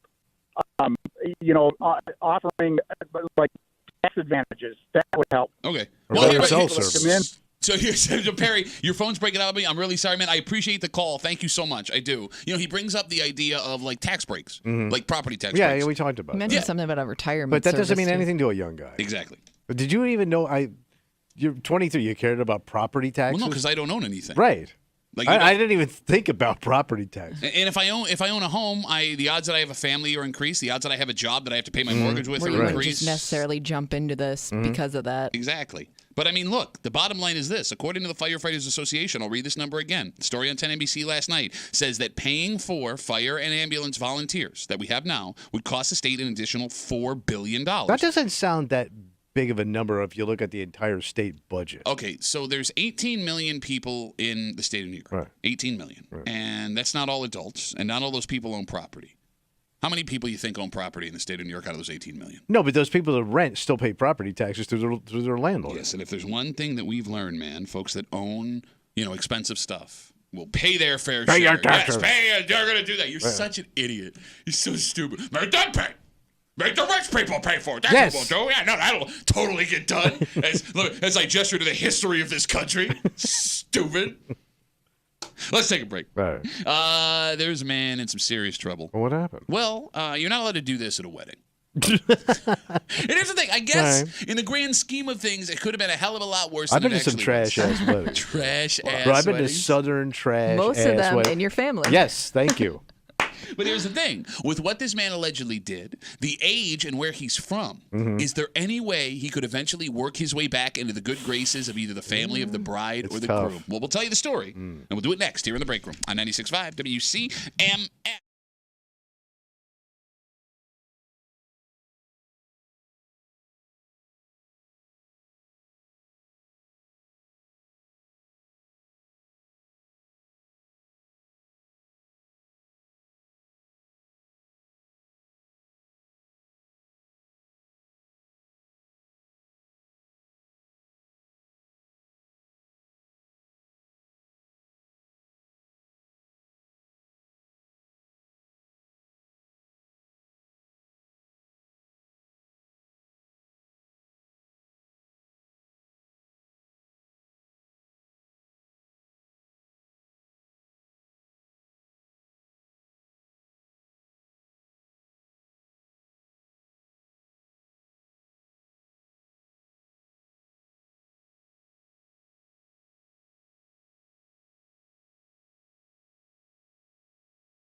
It's supposed to be the happiest day of your life. Yeah, what's up? Oh, it can also be the most stressful, and that's in the yeah. best case scenario. So when someone decides to do something like this on the day you say I do you think there's any chance that person is someone that you or your family talks to moving forward? You're hanging out in the break room. Rochester's Classic Rock 96.5. WCMF. You hear our super sexy voices every morning. Oh, wow. You can also check out a dynamite outfit from one man. Our live stream is up. You can check it out on the Odyssey app, WCMF.com, YouTube, and Twitch. You can catch us on YouTube and Twitch at The Break Room, WCMF. You can you subscribe. We really appreciate it. Yeah, we need help. Yeah, well, we do. Because, again, all our corporate people that don't actually listen to the show, they tell us, when people subscribe to your channel, let us know you got a quality program. All right. Quality programming going over there. All of that brought to you by our good friends over at Three Heads Brewing. Three Heads Brewing, they wouldn't let Tommy in with the outfit that he's wearing today. I think I could. You look like a shop teacher from the 1970s. I think I look like a health inspector. Yeah, you kind of look like a health inspector. Yeah, just give me a clipboard. Is that what you were going for? Yeah. You nailed it. Health inspectory. This story comes from just east of us because we are in wedding season, Tommy. Oh, yeah. Oh, yeah. Like the unofficial kickoff was this weekend. Yeah. And some of the most popular wedding venues in the state of New York are in the Finger Lakes region. On Saturday, the Inn at Glenora. Well, that's that castle-looking joint. Is that Glenora? Or are you thinking of Bellhurst? I don't know. Okay. I get my castles mixed up. Kimmy's on it. The Inn at Glenora was celebrating two people committing their lives to each other. And that got lively. Okay. According to authorities, a 24-year-old man from Boston was arrested. That's right on par. After police say he broke chairs in the dining room. Like, intentionally, picked them up and smashed them? I have given you all the information. I'm guessing because there's a police report, it was a chair a-smashing. Okay. Now, we don't know why he broke the chairs. We don't know what his relation was to the happy couple. We do know he's been charged with criminal mischief, and we can assume the people at the wedding are none too happy with him. And ran out of San Adams. Is San Adams like the Mexican version of Sam Adams? That's what he wanted, and they didn't have it. Santa Adams. General Los Santos. Okay. Okay, I stutter one time in my career an hour ago. The good news, it doesn't seem like anyone was hurt physically. Yeah. But you cannot tell me this event will not have ripple effects in the lives of not only the man accused of this crime, but a bunch of folks who were at the wedding. Anything bad that happens at a wedding will live on to the day you die. Yeah, you're right. It's a great take. It's such a marked event that it just sticks out. It has to have destroyed a lot of family relationships and friendships just based on somebody's bad behavior one night. Okay. Because you're going to have to, if that's your friend Yeah. that came, you got to cut them loose. That's it. Can't bring them back Definitely. around. You're saying it's definite. It gotta would come. affect you if that was your +1. Oh. You know what I mean? I Even don't though think you didn't smashing a chair is a +1. That's a pretty you ballsy move. never know. But if you did, because he's Yeah. got nothing invested in your stupid family. So deaf this chair. Right. I've seen a +1 cause some trouble. Now, No! I don't think the bride and groom ever knew, but he was getting into arguments with people. He shoved some guy in the bathroom. How much of a dick would you have to be as a +1 He was to just cause? really drunk. Okay. Bro, the drunken brawl that ended up having a sheriff's come to my sister's 4th wedding Which is the longest title of a Rips Arkansas song ever. was caused by the best friend of the groom. Okay, but he was Well, invited that to the wedding. He wasn't +1. that was an actual Yeah. friend. That's what we're But saying. he was still not family. He was still a guy. Okay, so let's start here with this story. 24-year-old man at a wedding at the Inn in Glenora allegedly smashing chairs. Is this more likely a friend or a family member? Because it's a weird age for this to happen. Well, they traveled because they're from Yeah. Boston. Okay. So you could see this as let me put it this way. I could see an older family member getting upset at something, losing it, and smashing chairs. 24 seems to be young to be a friend of the bride or the groom because people are getting married older on average now. Yeah. This could be a cousin. Sounds like I was Family going member. to say friend or cuz. Okay. This could be a cuz. I'm going to go cuz. That's not a bad call. Right? Because, Kimmy, how many 25, 24, 26-year-olds are getting married at a place like the Inn at Glenora right now? Yeah. I mean, that's got to be that could be a $150,000 wedding. I love how we're doing this, and we still not entirely it sure looks what the like Inn at Glenora is. So I they do could be jazz wrong. there. I know they have a jazz venue. Do they go to jazz venue? And they have a hotel there. Do they have a jazz? They do. It's an inn on the lake, and then they have a winery attached to it. It looks Swear like a some kind of cheap. relatively. Hold on. Pause the story. Say that again. where I saw Kenny G. You saw Really? Kenny G Are at you the sure Inn it was at here? Glenora. It looks like a smaller venue. But it's a big field. Well, right? yeah, no, Kimmy, when you get a chance to see Kenny G in an intimate setting like With the David Inn at Glenora, Sanborn? I don't Come know on. I don't know who that is. He just passed away. May he rest in peace. One of the greatest sax players of all time. And I'm never going to get to meet him, unfortunately. Well, you will if he ends up in hell. I don't know what he was blowing besides that sax. But here's the thing. What reason would a cousin have to smash chairs at a wedding? Man, just family issues, right? I mean, think of all the drama that families have, and this is Boston drama. It could be Boston, New York, by the way. It just says Boston. Oh. All right. I don't even know if it has anything to do with family drama as much as it does Drunk. just that one drunk relative who can't handle themselves in these situations. All right. The phone number is 252-WCMF, 252-9263, because I know this is not the only family that's dealt with this. Tommy's had this in his family. I've been pretty fortunate. Kimmy, it doesn't sound like you have any stories where you've seen something Nothing, happen. not to this extent. For the folks that have gone through an experience like this, where a family member, a friend, somebody at this wedding goes nuts, embarrasses themselves, causes a fight, breaks something, is there any coming back from this if this is a family member of the bride or the groom? You may come back from it, but you're always going to be reminded of it. It's always going to resurface at some point. All right, what do you have to do to make it better? Oh, God. I mean, the apology, obviously, but I don't know if that really works. I mean, you did what you did. And there's just some people, no matter how much you apologize, they didn't like you in the first place. Yeah. And now this really reinforces why because there's going to be people going, see, what'd I tell you? The kid's got a little prison in him. Said it since the day he came out of his mama. Okay, but I mean, that's a fine. I mean, not the prison thing. You'll never get that person to flip. But I think that's fair. I mean, I think Yeah. if you spend money on a wedding and you invite this person and you forget the ruined the money, joint. I mean, yeah, you make it an awkward situation for everybody. I think it's fair to say I can never forgive you Right. for that. Think of the old man. If that was a dad. Yeah. Some rich dad. He just dumped $100,000 to $150,000 on a wedding. I love again how we're just going with that number. You know I'm right. I don't. Bro, that's a destination wedding. Well, Like everybody had to come in from all over to go to that wedding. no, you're right. And I heard that because Kenny G played there one time, they jacked up the prices. Oh yeah, he may have been there. It might have been Kenny G's band at the wedding. David Sanborn brought the price down a little I bit. don't know who that is. No, first of all, I would love to know what the venue's going to charge for the price of those chairs that he broke, right? You got to cover that cost yourself. It Right. could be, rentals from a different company, too. I mean, Yeah, you're right. But that falls on the old man. Okay, and you're going to have to pay him back for that. You also ruined this once-in-a-lifetime party for the bride. This is the most important day of her You life. ruined her day. How do you make that up to that bride, Kimmy? I don't know, because now all anybody remembers from her wedding, their wedding, is you and your incident. All right, It's just like every wedding I've ever been to where there was some like blow up between the family. I don't remember anything about how beautiful the wedding was. I only remember the awkwardness of the situation. The drama. Yeah. All right, let me ask you a question. Because, Kimmy, Tommy and I, we were invited to your wedding. Beautiful, beautiful Yes. ceremony. I always said it's that is the nicest wedding I've been to. So let's say Tommy and I Yours were was good too. at the park. Yeah. And then the record store. Got a What lot a of wedding. good food. Oh yeah, and 90-degree heat. Oh, you're hungry. Oh, no. I never get hot. I never get Two hot. places that don't have I AC. never get hot. Oh, no.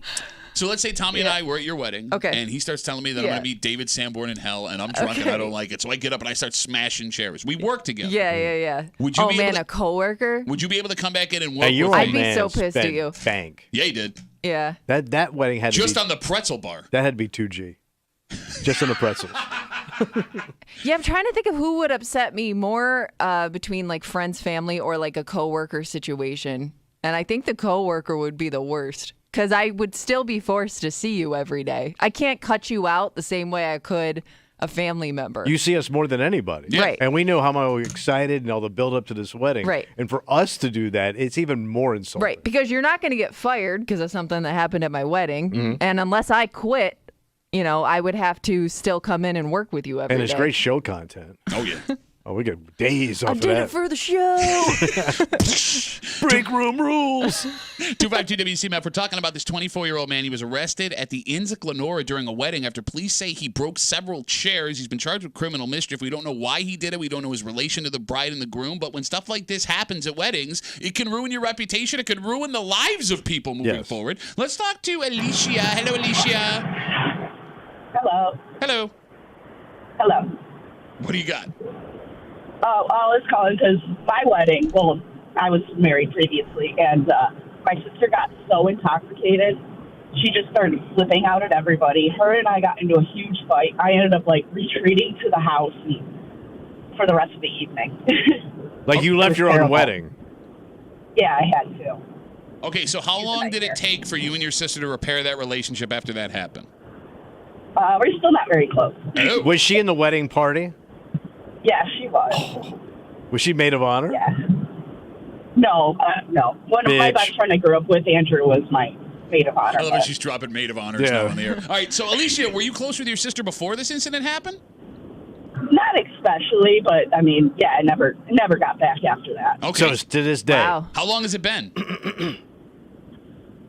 2012. Oh, wow. It's 12 years. Over 10 years. But that's Italians, man.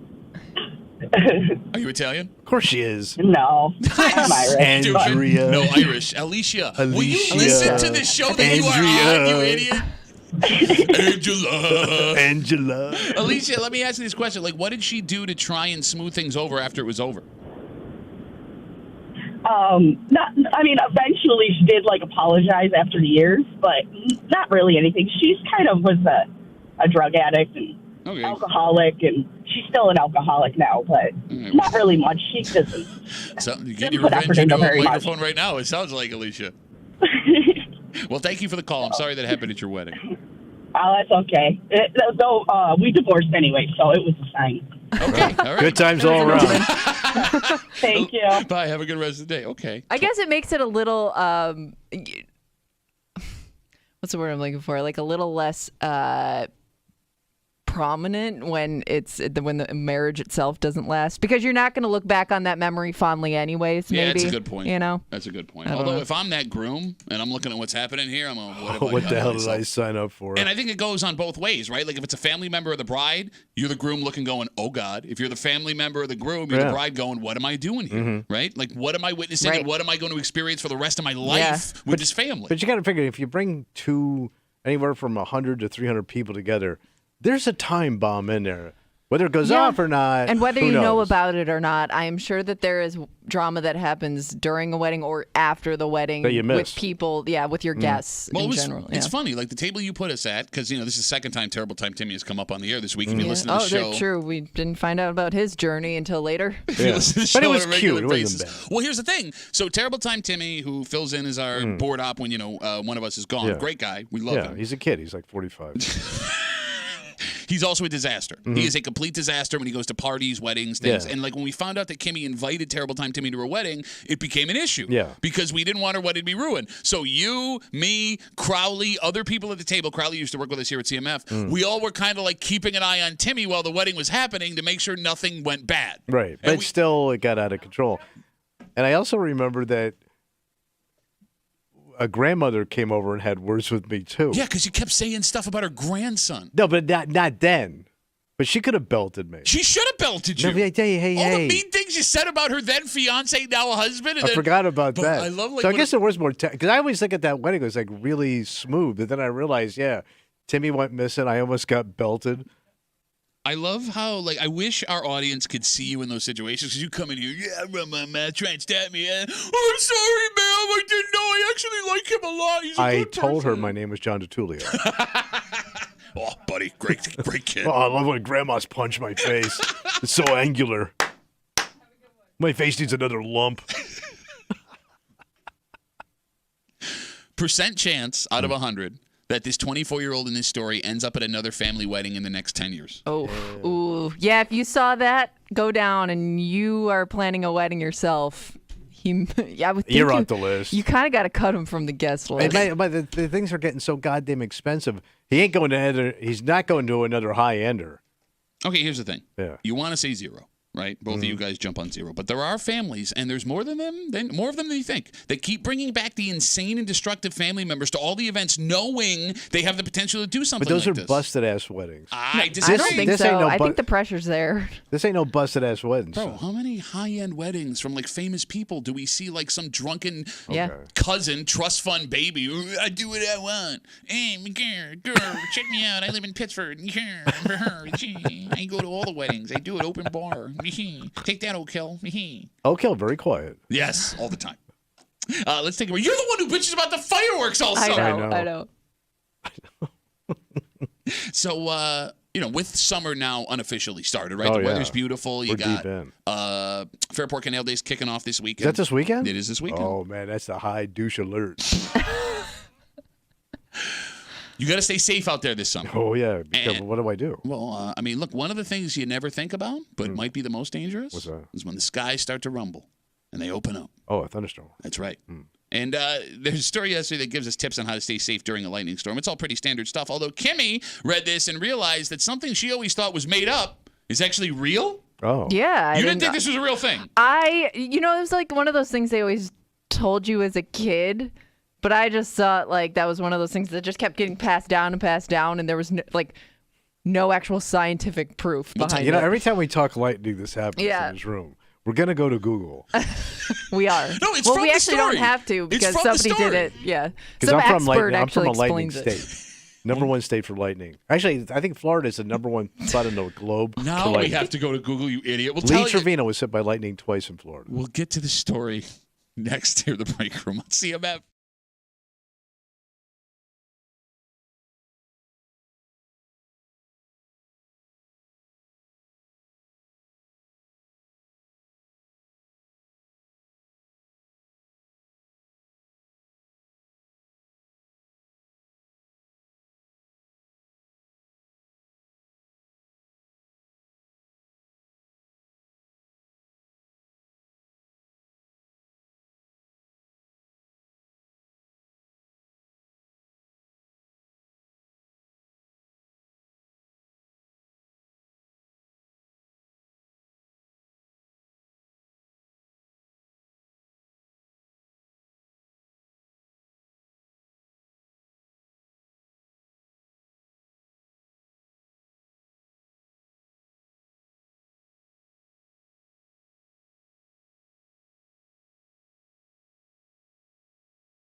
You know, there are two types of people in this world. Yeah. Folks that are terrified by this and folks who will stay outside and continue to do what they're doing while it's happening. Yeah. But the state of New York wants you to know this is dangerous. It can hurt you. It can kill you, and you need to be aware. Do we get a lot of it? I don't know how much we get, but when it does come, there are things that Kimmy thought were impossible and a lie that turns out can hurt you.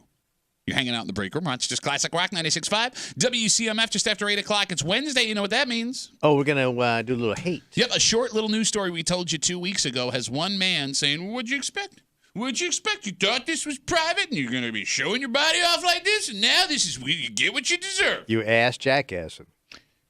I think that would be just jackassing. jackassing. No, you ass No, jackassing. okay, we'll get to Hate Mail of the Week just after 8 your o'clock ass. here in the break room on CMF. Yesterday, the state of New York put out tips on how to stay safe during a lightning storm. Okay, what do I do? Well, according to News 8, they got the standards, right? Don't be outside during a thunderstorm. You need to go inside. If you can't go inside, avoid tall trees and metal objects. And those are ones we all know. They're standard, right? Right. Then comes the ones that Kimmy were unaware. Like what you're supposed to do if you're inside. Yes. Your Don't house. sit on the toilet. Don't take a shower. Okay, so That was one of the ones they shower said. one I always thought was a funny one Same. until a couple of years ago. You could be electrocuted. You can. If it hits the water source, you can be hit by lightning. But one that Kimmy... Is that true? I don't know. I've always heard you should take a shower. No, that's another one where I'm like, Right. okay, but like, Have we ever heard of anybody being Right. electrocuted in their shower by a light? Because that would be a huge Do story. you want this? Because someone's going to call me, my grandpa was born to Christmas. He was showering during the... Okay, and I also don't buy into any old stories about lightning because my family has them. Your yeah, but you grandmother have was an hit. example. I think they made it up, bro. Why would they make that up? Because they didn't understand lightning back then. What do you think happened? I think she just died of being an old bitch. Wait, she was killed by the lightning? Yes. So I had a great... Bro, I'm going way back. I'm going to like turn of the century Auburn woman. Okay. And they claimed that ball lightning Yeah. came through their house in Auburn, and she was standing at the sink, and it literally like killed her. Now I'm thinking the old chain smoking alcoholic just dropped dead doing the dishes, but I don't know. But they claim that she got hit by ball Well, lightning. yeah, but you wouldn't have smoldering panties from a heart What attack. you would with that woman? She got around that village. All right, Kimmy, is the shower thing real? So, yes, it is. You can get electrocuted in the shower during a thunderstorm if lightning strikes your building and travels through the plumbing. So it would have to hit your house Not directly. the water source. Okay, gotcha. Okay. But maybe modern plumbing, because most of that stuff's Oh, plastic. well, my okay. gosh. It's plastic. The risk It is ain't- higher with metal pipes That's your rather than old-ass plastic pipes. Yeah, But it's PVC, not. But it's bro. not zero with plastic pipes. It's pretty I don't know. It says the current can jump from the shower head or faucet and strike you. Okay. So that being said, there was one thing in here that Kimmy always thought was a lie that it turns Right. out is true. Yes. If you have a landline telephone, you can get electrocuted through the telephone. You should, because you haven't updated your phone. Well, but I'm talking about you back in the deserve day it, as a man. kid. Or if you have a clam, those little clip phones too, attached to your hip. What? Okay. Let me tell you something. The sound stuff. Sitting in front of me and Kimmy right now Yeah. are two landline telephones, and Kimmy picks Yeah. up the handset to answer calls And I when don't people even call know the if show. it's thundering and lightning outside because we don't have windows. You're right, and we can't hear anything because we're in a soundproof Yeah, but room. you're safe in the inner room here. Yeah, The with inner room? with all these microphones and metal things. We're and- nothing but Bro, electricity. we've literally done remotes outside in thunderstorms, and we lived This to is tell true. about it. But Only we got because they lucky. were trying to get out of paying your contract. Damn it. Hey, we're going to remote schedule next weekend. I'll let you know. Tell you, just stand outside and we'll tell you to come when we're ready for you. Hey, It starts clouding up. yeah, you could die being on a landline. I think the odds are super low. But Okay, the odds again- of being hit by lightning, period, are Yes, super they are. low. But Yeah, again, they super. must have tested this, or they wouldn't say that this is a thing that could happen. It must have right? already I mean, happened.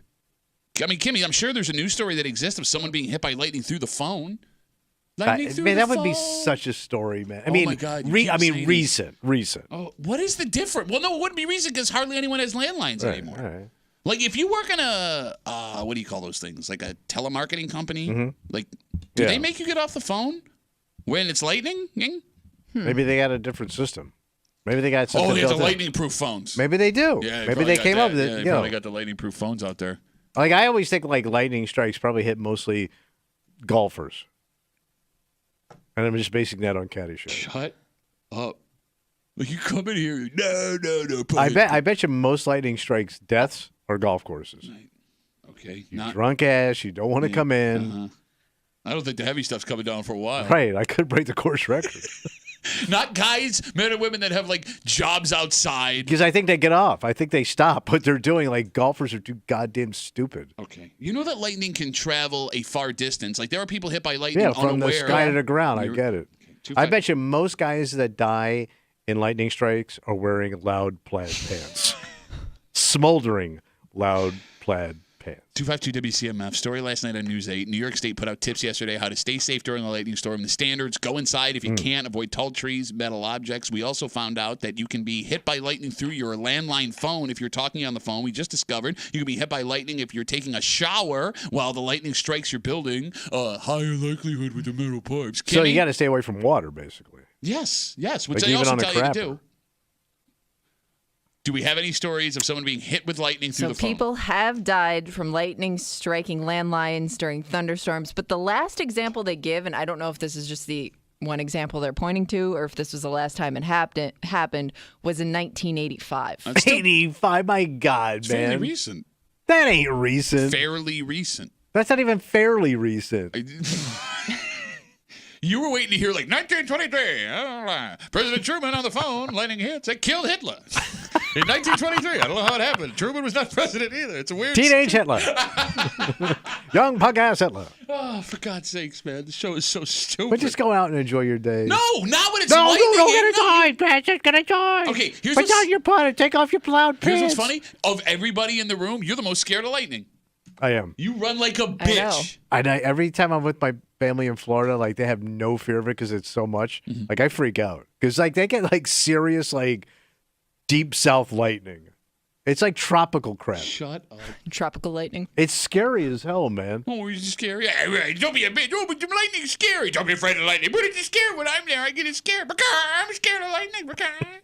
Don't fly around like a bitch. You might get hit by lightning. All right, let's take a break. It's Wednesday, it's 8 o'clock. You know what that means. Oh, it's time to get a heat on. There are things we do in private, and there's an old saying that everything done in the darkness will eventually be shown in the light. Ooh, that's biblical. It is actually biblical. That being said, it's the argument this man is making. Saying, how dare you? How dare you use your body in this way? How you enjoy your body. How dare you do this? Stop enjoying your body. Anticipating. Well, it's not you enjoying your body. It would actually be someone else enjoying your body. Everybody's looking at your body. If you are doing this, how did you not think that one day it would be shown in the light? And you should be proud of your body. No. This man is saying if you are someone affected negatively by this weird technological bug, I guess you would call it, you deserve it. All You deserve it. And it's a tiny little story we told you 2 weeks ago that this man took serious issue with. We'll get into it next here in the break room on 96.5 WCMF.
over time, most things become less taboo. And this sure felt like one of those things. Oh. However, a man who decided to write us a letter disagrees. And he says if you decided you wanted to take these, send them places, well, guess what? You get whatever you deserve, even if it's 10 to 15 years later. You're hanging out in the break room, Rochester's Classic Rock, 96.5. WCMF, it's Wednesday, it's 8 o'clock, it's time for Hate Mail of the Week. And about 2 weeks ago, we shared with you a tiny little story about a massive issue people were having with their iPhones. According to reports, the most recent iPhone update were bringing things back that you deleted years ago. Wow. The most dangerous of those things being pictures. You got it. So pictures that were up to 15 years old, deleted years ago, all of a sudden, we're back on people's phones. Hey, look at that. And the big issue, you know, picture of your dog you got rid of is one thing. Yeah. Picture of a vacation to Cozumel, meh. Ooh. Nudes, buddy. Naked pictures. Stuff you took before you were in a relationship, and all of a sudden, they're right there again. What made things more complicated, one, the pictures that you deleted showed up right at the top of your saved photos like you just took them. Your perv pile. Or you just saved them. And even saved pictures that came back, pictures that people saved came back for photos. Meaning, So any photo you've got on your phone, whether you received it or you sent it out, could show up. if you saved it. So if you saved somebody's naked photo from 10, 15 years ago, that would have come right back up at the top of your Even if you photos. deleted it later on. You got it. All right. So, I mean, like showing your spouse, like, no, look, this is obviously me 15 years ago. That might be easy. A stranger that all of a sudden you have a naked photo of them saved on your phone, not so much. And it also depends on context, right? Like, what is this picture? What's going on in this picture? Because it could just be innocent or it could also be pervy. Okay, what is an innocent naked picture? If you just took a picture of yourself or somebody sent you a picture of yourself. But if there's a little bit more to it. Oh, I see what you're Like saying. video involved, you're saying? You may have a lot more explaining to do. Okay. Fair If it's statement. creepy. Because I know some guys got some creepy stuff. Okay. It became a massive issue, and people that had this iPhone update problem started freaking out. Sure. But there is a man who doesn't see this as an no? issue. No. In fact, he sees it as the penance for what you decided to do. Actual physical letter sent through the mail telling us we suck, wanting us fired, saying you deserve this. Sit back and enjoy today's Hate Mail of the Week. Are people really upset that pictures they took that they wouldn't share with their mothers or fathers are coming back to haunt them? Why did they take those pictures in the first place? Did they not know about the women in Playboy and Hustler? They wanted to make some quick money, and now they have to live with that for the rest of their life. And if you were sending naked pictures to impress someone, you should live with that too. Don't blame some company for the mistake you made. If you're worried about your husband seeing that you took naked pictures for someone else, well, the first mistake you made was not telling him what you did before you got together. You owe it to that man to have all the information to make a decision about whether or not he wants to be in a committed relationship with someone who has those floating around. Take responsibility, and maybe this little scare will teach you a lesson about what is and isn't appropriate with your body. Sincerely, Alan.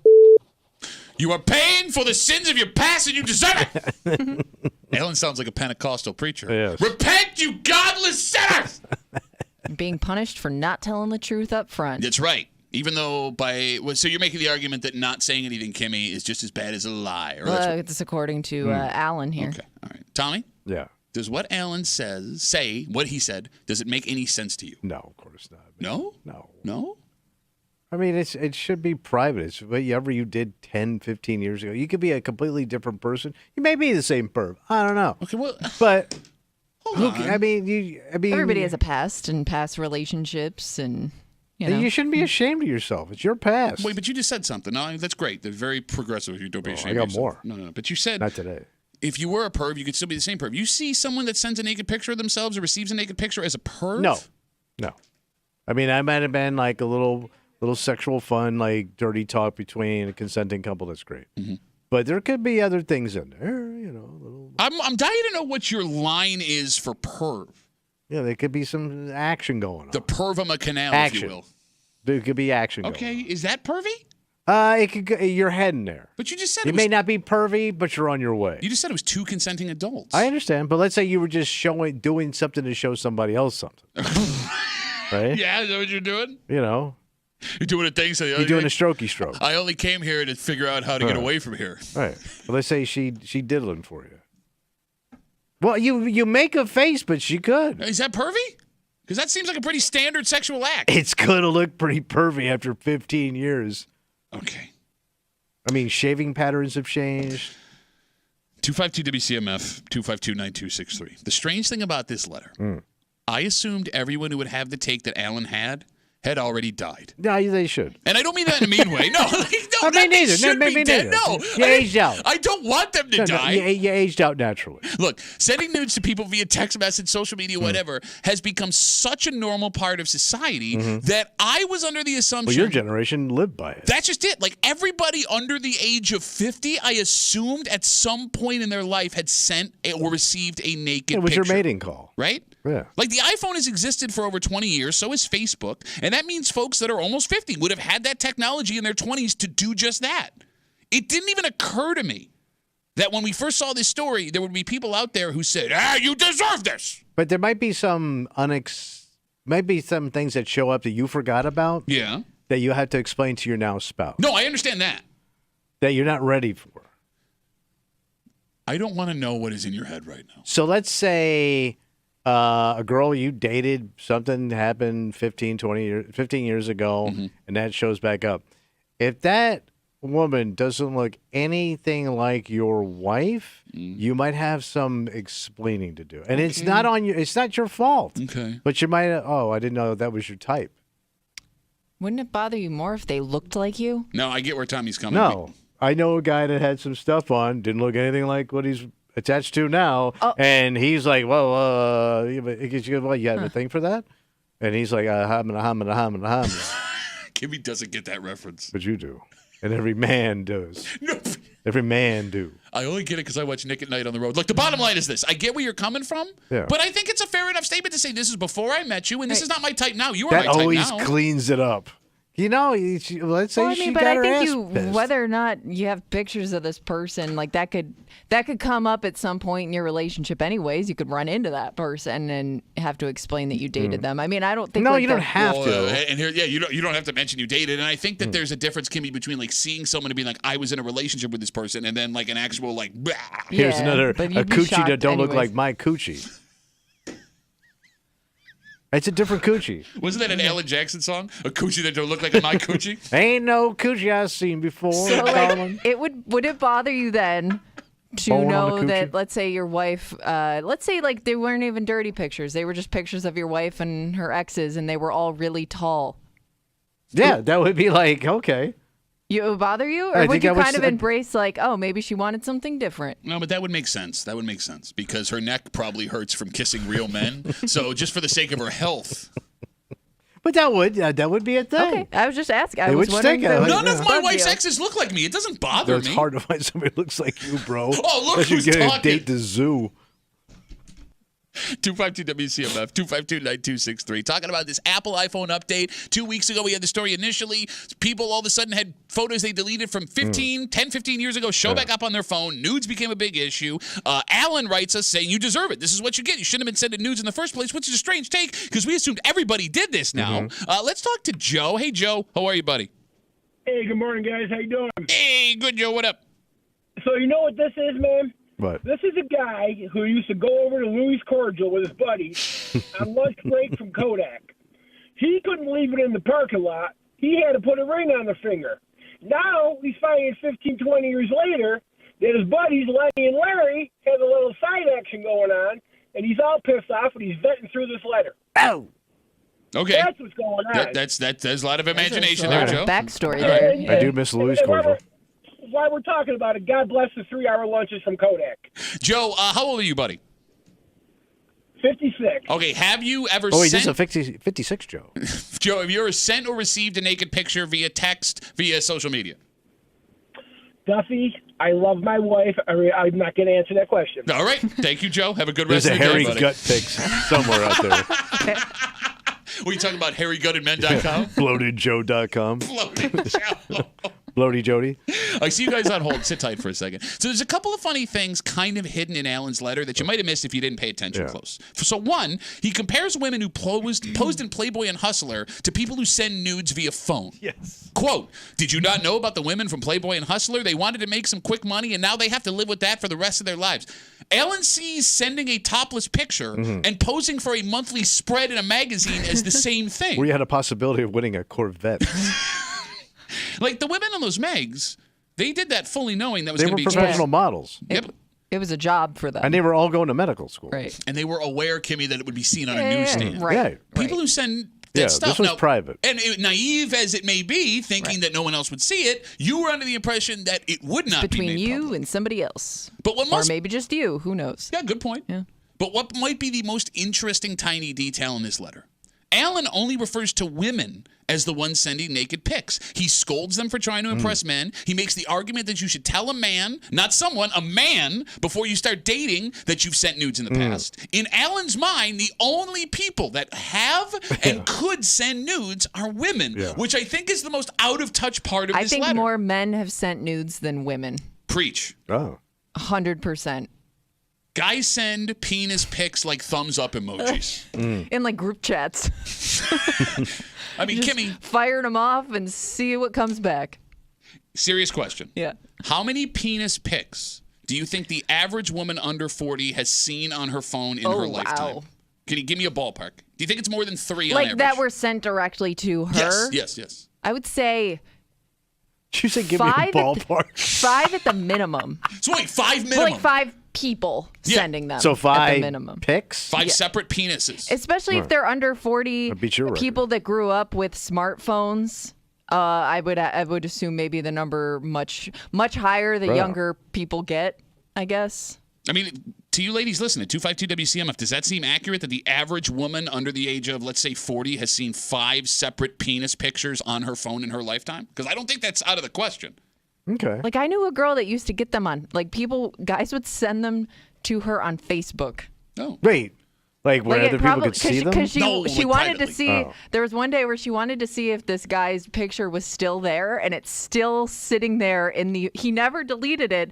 So in her like history of Facebook chats, it's still sitting in there. Damn.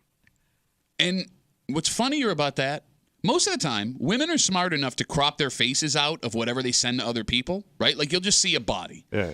Guys will take a picture of their dong and they will go out of their way to put make the most awkward face, Right? or like And the angle is terrible. It's, right? and by the way, the reason we know this is because women that we know show us these pictures, guys. I've seen your dong and I've seen your face in the background, right? Here's your real guy. It's like your dong's the Washington Monument and there's Lincoln right behind it, and you did that on purpose. Yeah. Like I would think this Apple mishap, if it was going to hurt people, it would be men 3-1 easy, easy, maybe more, right? Yeah. 252 WCMF 252-9263. Let's talk to Rammer. Hey, Rammer, how are you, buddy?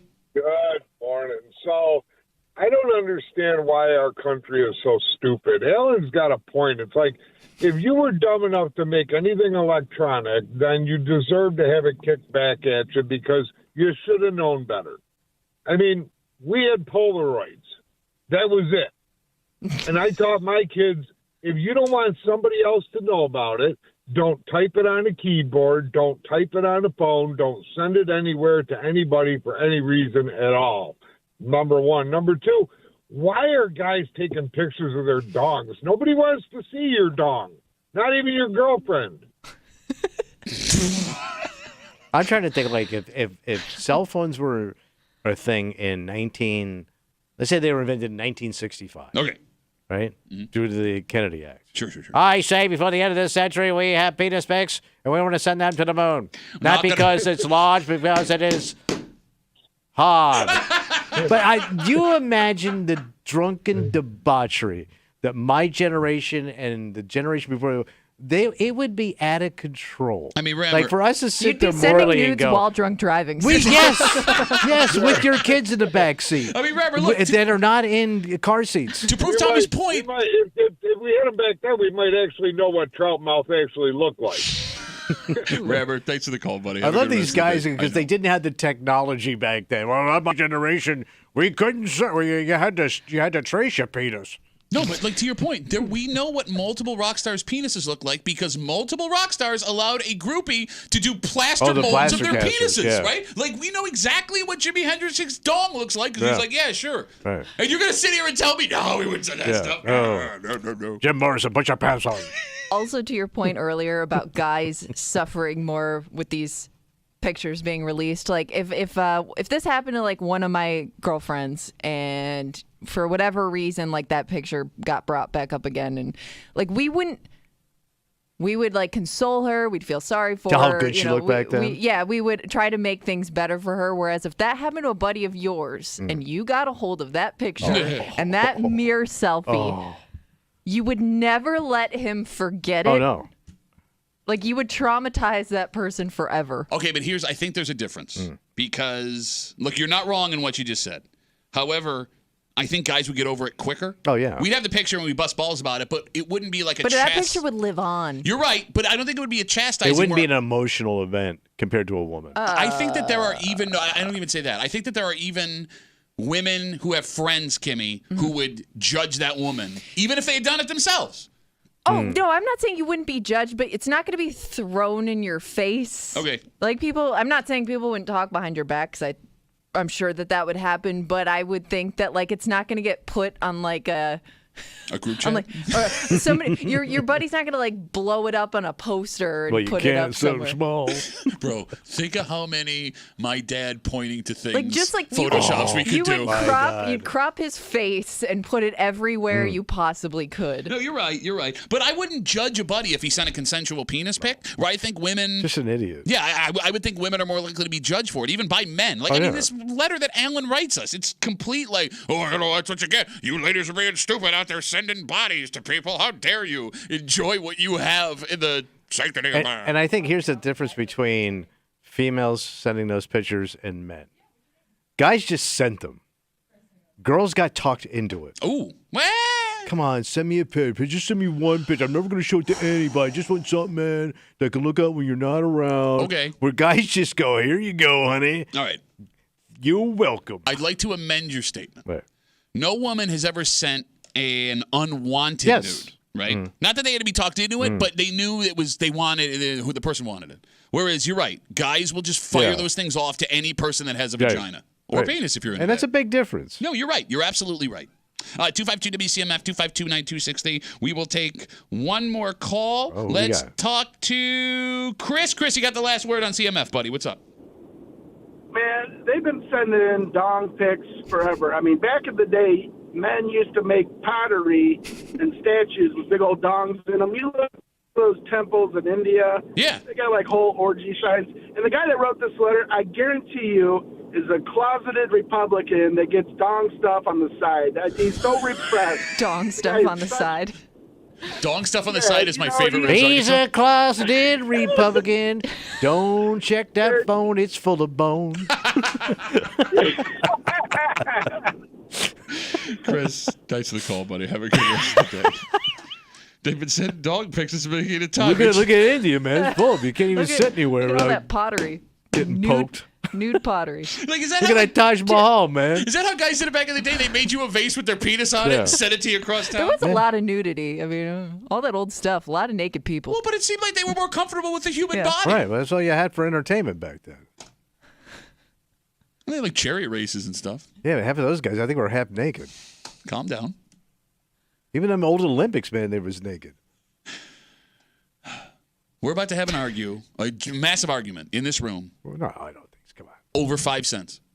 Mark my words. 5 cents. We are about to scream at each other. Well, that's going to be Queen Shins. No, it's going to be you. We're about to scream at each other in this room. I throw fives around like nothing. 5 cents. 5 cents. Because they're manhole covers. The state of New York is looking to make a change. And they're doing it, they say, for the sake of the environment and for the sake of certain small businesses that are struggling right now. That's good. Well, because we have not been doing this like we used to. Buying power is not what it used to be. All right. So they want to make this more expensive. You're going to get the money back eventually. That is, if you want to get off your ass and do it. See? Look at you. We're not going to argue over 5 cents. Hey. The saddest march of all. We'll get into it next here in the break room on 96.5 WC.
We're about to have a massive argument over a nickel. A nickel? Because the state of New York wants to make this change for the sake of the environment. 5 cents? For the sake of small business.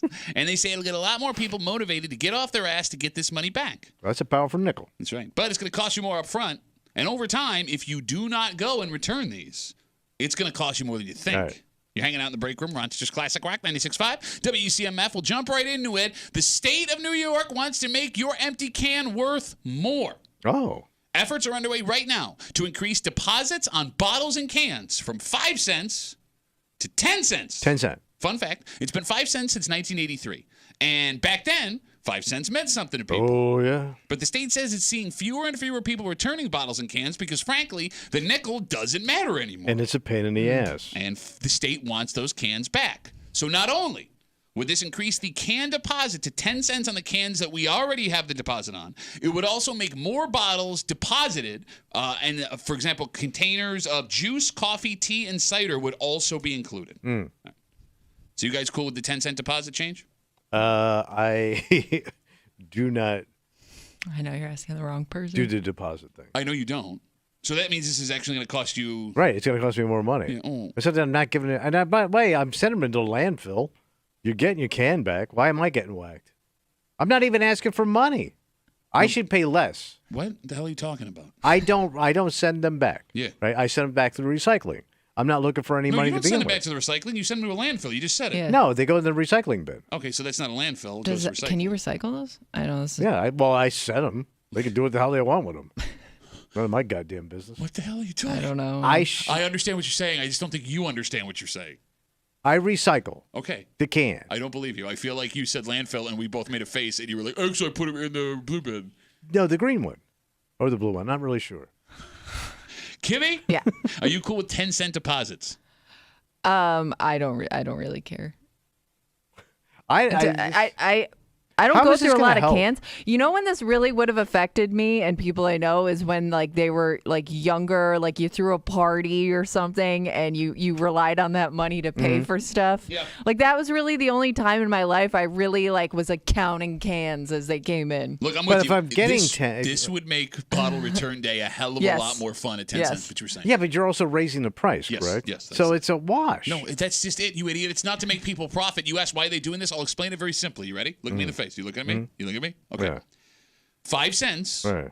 is not getting people to return the cans. Right. So now they believe if they make it 10 cents per can, where you are paying the 10 cents on top of what the soda or whatever costs, that you are more likely to bring it back because instead I'm of going to get 10 cents. Yes, instead of paying 55 cents on a deposit when you buy the soda of 12, you now pay $1.20, and you're not just going to eat $1.20 every time you buy a 12-pack of soda or beer or whatever. I think you are.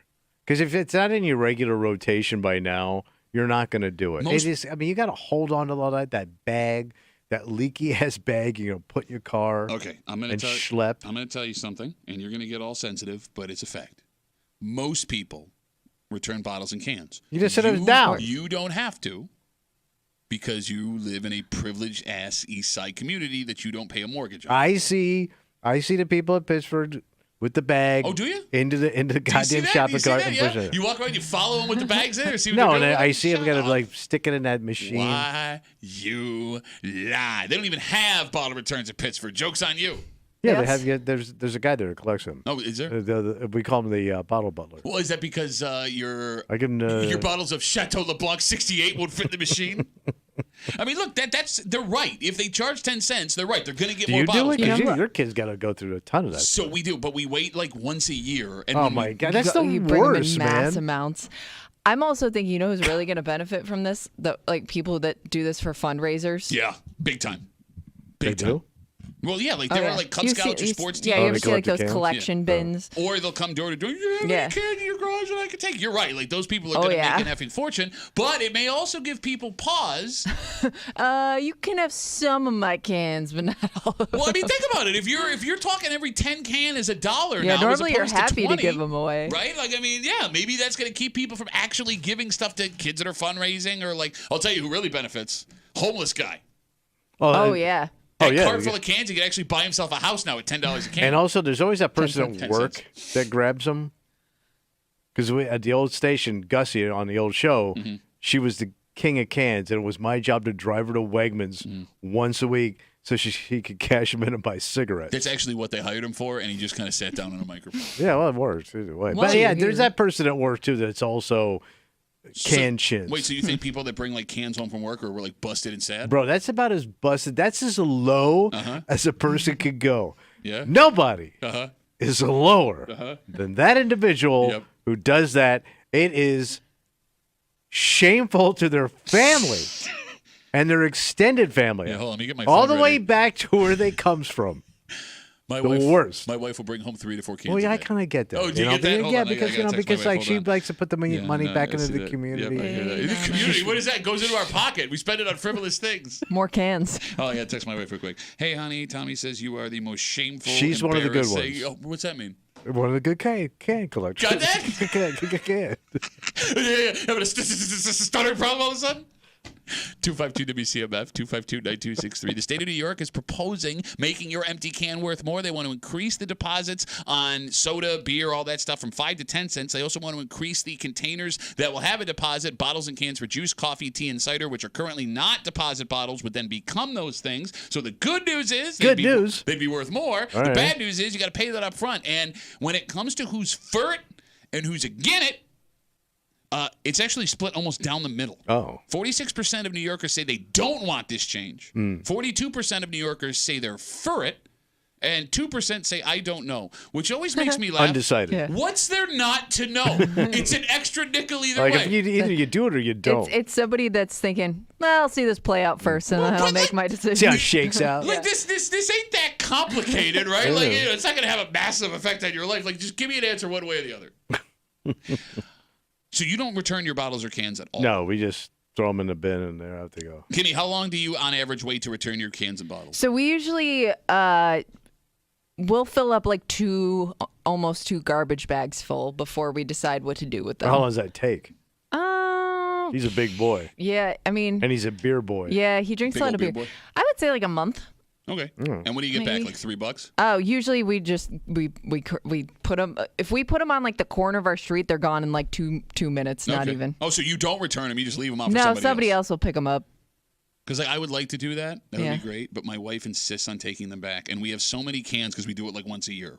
It's a 2 trip with both of our cars. And we walk But out. think of the work that is. And she doesn't have the time, man. She wants to. But She's it's the probably one that something she insists. enjoys. Like you see that the change counter like adding up. So we actually go to the can return Oh, guy. you do? Okay. and Oh, that's that separate company. Yes, and that's another reason why the state says they want to do this. They say that bottle and can return businesses are suffering, and they're worried that they're not going to survive. They say in doing this, they think they'll keep those small businesses open. All of a sudden, I'm for small business, guys. I don't need to get I am some for email. Mr. Can. But like, we'll walk out of there with like $200-300 No way. in a year. Wow. Yeah, absolutely. $300? Damn. It's an insane amount of cans. That is It's a an lot of We cans. also don't have like, besides whiskey bottles and wine bottles, we don't really have like a lot of cans. You don't drink like sparkling water or anything like that? She drinks like some of that stuff, but not much. Well, you don't like whiskey in the can? No, I love whiskey in a can. You like whiskey in the can? It's so hard to find. Get the hell out of here, bro. Yeah. You're not going to believe this. What's going on? I just started a brand new business. I am looking for a new whiskey business. Yeah, get out of here. Yeah, what's it called? Well, oh, wait, where is it? It's down in the men's room. Yeah. It's, I'm also opening another business where it teaches you how to do the bit that we've done for 7 years the same. so You've it doesn't screwed screw it up too. Did I?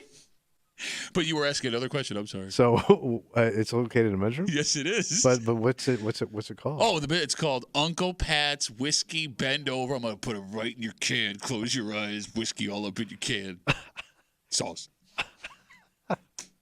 No, I'm telling you, man, my wife and kids love Can Day, and they'll take that because it's free money. And it is kind of free money. Like, you've already paid the money. You right, expect that you money get back. your money back. Right? Take a little bit back. There is no better feeling than like when you go to Wegmans, because I had this when I was like living on my own. Like when you return enough cans where your groceries it's a wash. You had that much? Yeah, bro, I drank like a monster. But so do I. But it was, I guess mine was all booze. Yeah, you're not drinking beer. So but they don't give anything in a booze bottle, do they? It's a good question. Because I just throw it in the bin. But I didn't think that was recyclable. That's a really good question. 'Cause What's recyclable? I get that Whopper. Yeah. I get the big Jameson bottle. Wait, so you've been spending money on whiskey this whole time, and you're unaware whether or not they're charging you the extra nickel? I don't know. Okay. I never looked. Does anybody know? 252 WCMF. We got folks waiting on hold. Again, the state of New York wants to add a nickel to the bottle and can return. Tommy, you get it. Yeah. Paul's on CMF. Hey, Paul, how are you, buddy?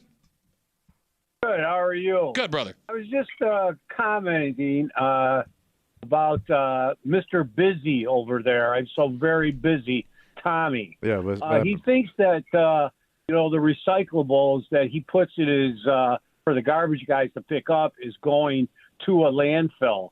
But because of the problems we're having with China right now, China's not accepting the bulk of our stuff anymore. So a lot of that just ends up going to a landfill in the garbage. That's what he said, though. It doesn't go to a yeah, but it's not getting recycled. So what's the big problem with him having to take it to a place where it's going to get recycled? Yeah. I don't know, Paul. I blame China. Well, I blame you're just so very busy, Tommy. I just didn't realize how busy of a guy that you really are, where you can't work that into your What is week. this stupid China connection to my can? Everything goes back to China. I don't know if you've been watching the news lately. But I've never Everything even goes back to heard of China. this, man. It's all China. They say you're your brother's keeper. Obviously, you aren't. Yeah. Ooh, that stings, Yeah. Paul. Paul, that was too deep, man. Thanks for giving him something to think about, Paul. Yeah. Have a good rest Too of the day. deep.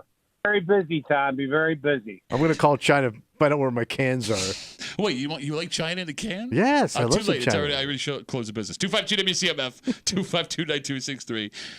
You think this is an angrier or less angry call than Paul's? That was a pretty angry one. I'm going to say he can't match Paul. Okay, so we're coming in softer here. I think this is a softer Paul. All right, let's talk to Steve. He's on CMF. Hey, Steve, how are you, buddy? Don't soft Paul me. Hey, man, how you doing? Good, man. So this is just a money grab, bud. Hold on. I stand corrected. Check it out. I know it's small pennies here, but it's about only 40% of cans actually go to recycling. The rest other goes to 60% China. goes to the trash. Okay. Well, all that money that the deposit money goes to New York State. No, I understand, So now but here's the thing. I mean, Steve, if it was a money grab, if they did this where they wouldn't think people would return it, you're right. But the majority of Go ahead, I'm sorry. I'm sorry, go ahead. I'm just saying, that just seems like a front. It's just like, we're doing it for the environment. Honest, guys, we don't want your money. Okay, but here's the thing, man. If that was the case, and maybe you're right, Steve. I don't know. I don't know what's going on in this crazy world. I just heard China's responsible for Tommy's cans. But China, they're all coming for us. If they were looking to just keep this a slush fund for themselves of aluminum, wouldn't they just keep their head down and not say anything? If 60% of the cans aren't getting returned, like by alerting us that now we're losing more money, you would think that more people are going to return cans. Well, I think it would just be on the news at that point because people would start complaining, like, wow, all of a sudden my six-pack, it's an extra $1 or whatever the heck it is. Yeah, so, that's right. All right, so eventually it would come to light. I think they would just have to get ahead of it. Okay. All right, Steve, thanks for the call. I don't understand what he's trying to say. I'm going to take all my recycling in the backyard and just burn it. All I got out of this was Tommy's a busy, busy man. Yeah. Busy guy. Busy. Okay. What is that from? Was that a year without a Santa Claus? Oh, no idea. Busy. All right, let's take a break. Look, you could, if cans are now 10 cents each, right, on the return, you could collect cans, and you could spend that money on concert tickets this summer. Okay. Because, again, there are legends touring all over the country, all over the world. In fact, there is a new record being set for oldest rock and roller on tour, at least pop rock and roller. How old we getting, man? Well, so here's the thing. We got to be pushing the big number. I may have misspoke. I don't know if it's the oldest ever, but we know we got to be getting close. We know the three that are the oldest, and it's a three-way tie. Like currently. Yes, I want to know if you can guess who the oldest musicians going on tour this summer will be. All right. And we'll get into it next here in the break room on 96.5 WCMF.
Concert season's upon us. Oh, yeah, And buddy. there are legends that will be Amazing. crisscrossing the country, Yeah. the world. They're up there. Mm-hmm. And there is a 3-way tie for the oldest musicians touring across the world this summer. This has got to be the oldest we've ever seen guys on tour. Okay, so that's a great question. You're hanging out in the break room. Rochester's Classic Rock 96.5. WCMF, just after 9 o'clock. A story out in Batavia from yesterday might be reason to go and get Grandpa's gun. Oh, what? We'll get to it just after 9 o'clock here in the break room on CMF. Okay, so this summer, you have the standard legends of rock and roll and a couple of surprises that will be touring all over the place. Tommy, do you think you know the oldest rock and roller who will be on tour this summer? Well, I know who's out there. So who's out? McCartney's out. Okay, Paul's out. Right. Yeah. Springsteen can't, but he's a little bit of a younger set. But he had to dial it back because he's on vocal rest. Okay. I just saw that. Who else do we have outside of McCartney? Oh, Billy Joel. Billy Joel is but he's not. He's not there. Oh, the Stones. Okay, obviously. Stones are out there. All right, so here's the thing. The Stones, McCartney would be 2 of your tops. Mick and Keith are 80 years old. All right. Okay. They're older than McCartney, who was 79 the last time we checked. Does that sound about right? 79? Right. Okay. They're not the oldest. So who else is left of that generation? Well, okay, Mickey Hart from the Grateful Dead is touring with Dead & Company. Okay. He's also 80. He's not the oldest. No, there's Is there- one oh. obvious one I think you're forgetting. Are the Beach Boys out? They are. And there you are. Who is it? It's got to be, it's got to be one of the brothers, right? Mike Love is 83 years old. God damn. He is one of the 3 The boys. oldest. No. Oh. He's one of the 3 oldest musicians. The other 2 that are also 83 are not in the Beach Boys. Can you name those other 2? No, because who's after the Beach Boys? Kim, you want to take a It would shot? have to be at that there's- age, right? There's one older than that, I think. Who's that? If he's touring still. Who's Willie that? Nelson. So how old is Willie Oh, I Nelson? forgot. I wasn't 90. thinking country, Willie Nelson's 90 because he Yeah, is on he this could be tour. 90. Yeah. So he's actually the winner at 90 years old. Yeah. which is insane. Because he doesn't show up on this list. They list Ringo Starr, Bob Interesting. Dylan, and Mike Love at 83 years old as the 3 oldest touring musicians. So this Willie's summer. got to be it. So it's got to be Willie. He's 90? Are you sure? Hold on, let The me see. redheaded stranger is 90 years old. And he's looked like hell. Yep, he's 91. God damn. He's looked like hell for 50 years. Maybe that's the key to it, though. It's got to be. Well, just in that always look case, old. in that case, you're golden, man. But think about it. That guy looked like he was going to drop dead. Like if you told me 30 years ago Willie Nelson's going to be 90-something years old, living that life, and don't forget he's been on tour nonstop. Well, yeah, you got to pay your taxes, bro. Well, yeah, he had the tax album he had to put out because he was so far behind his taxes. So there will be a tour this summer with 91-year-old Willie Nelson. This is not good. 83-year-old Bob Dylan and John Mellencamp, the young whippersnapper in his 60s? But this is great, but it's also could be disastrous. Why is it disastrous? Bro, it's hot. Yeah. You're on stage. Okay. Yeah. You may see somebody take a pass Okay, on stage. Look, God forbid Bob Dylan or Willie Nelson die on stage. It's the way they'd want to go. Yeah, I know. No, but it's you not would've- true. I'm not feeling good. Oh, hot outside. Why are you getting blurred? I Oh. feel just like a heart attack. I mean, you may not want to see that. I would think there would be people that go not to see that, but because it's a possibility, that's more of a reason for them to get that ticket. Why would you want to watch Bob Not- Dylan die? Not so much like, let's say you saw the concert and then they passed and you saw their last show ever. You know what I mean? Okay, all right. I'm going to ask a question, and Right. it's morbid, but I think it's a Right. valid question. Mick, Keith, Ringo Starr, Bob Dylan, Mike Love, Willie Nelson. Those 6. Which would be the most entertaining to watch pass away in a live performance? Mike Love. Okay, he's out. All right, he's out. So you got Mick, Keith, Ringo, Dylan. Well, we know who he's going to pick. Who's he going to pick? Which one does he like the least? Oh, you know, it's Ringo. You want me to know, Ringo? You want to watch Ringo die? Non-talent.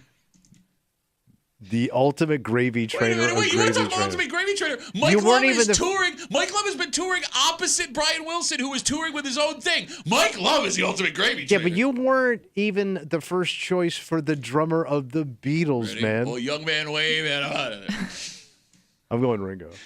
No, but that would be the least entertaining one. Yeah. Yes, Well, again, because he's the least entertaining person No, of all these people. I enjoyed the Ringo show we went to. I know you took it as a personal affront because his management said you weren't allowed to introduce him. Mick dying on stage would be the most entertaining because he would just go in the middle of him doing Well, his he big would stuff. just- He's he got a would lot more literally- movement involved. Yeah.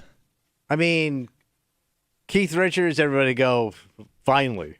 Right? I mean, the guy has taken every drug. I mean, he's been a drugstore for 50 years. He should be dead. It is still amazing. Remember 15 years ago when he fell out of a coconut tree and he on was his head, yeah, and he was going to die. We were just waiting to hear the story, and then all of a sudden, oh, back. All right, so Keith would be the least shocked. Okay, least shocking. I'm not saying shocking. I'm saying one you would want, like the most entertaining. Like, wow, I cannot believe I just saw that. I guess Willie passing would be something. No, but he also doesn't move much on Not stage. true. And his songs are kind of melancholy anyway. Yeah.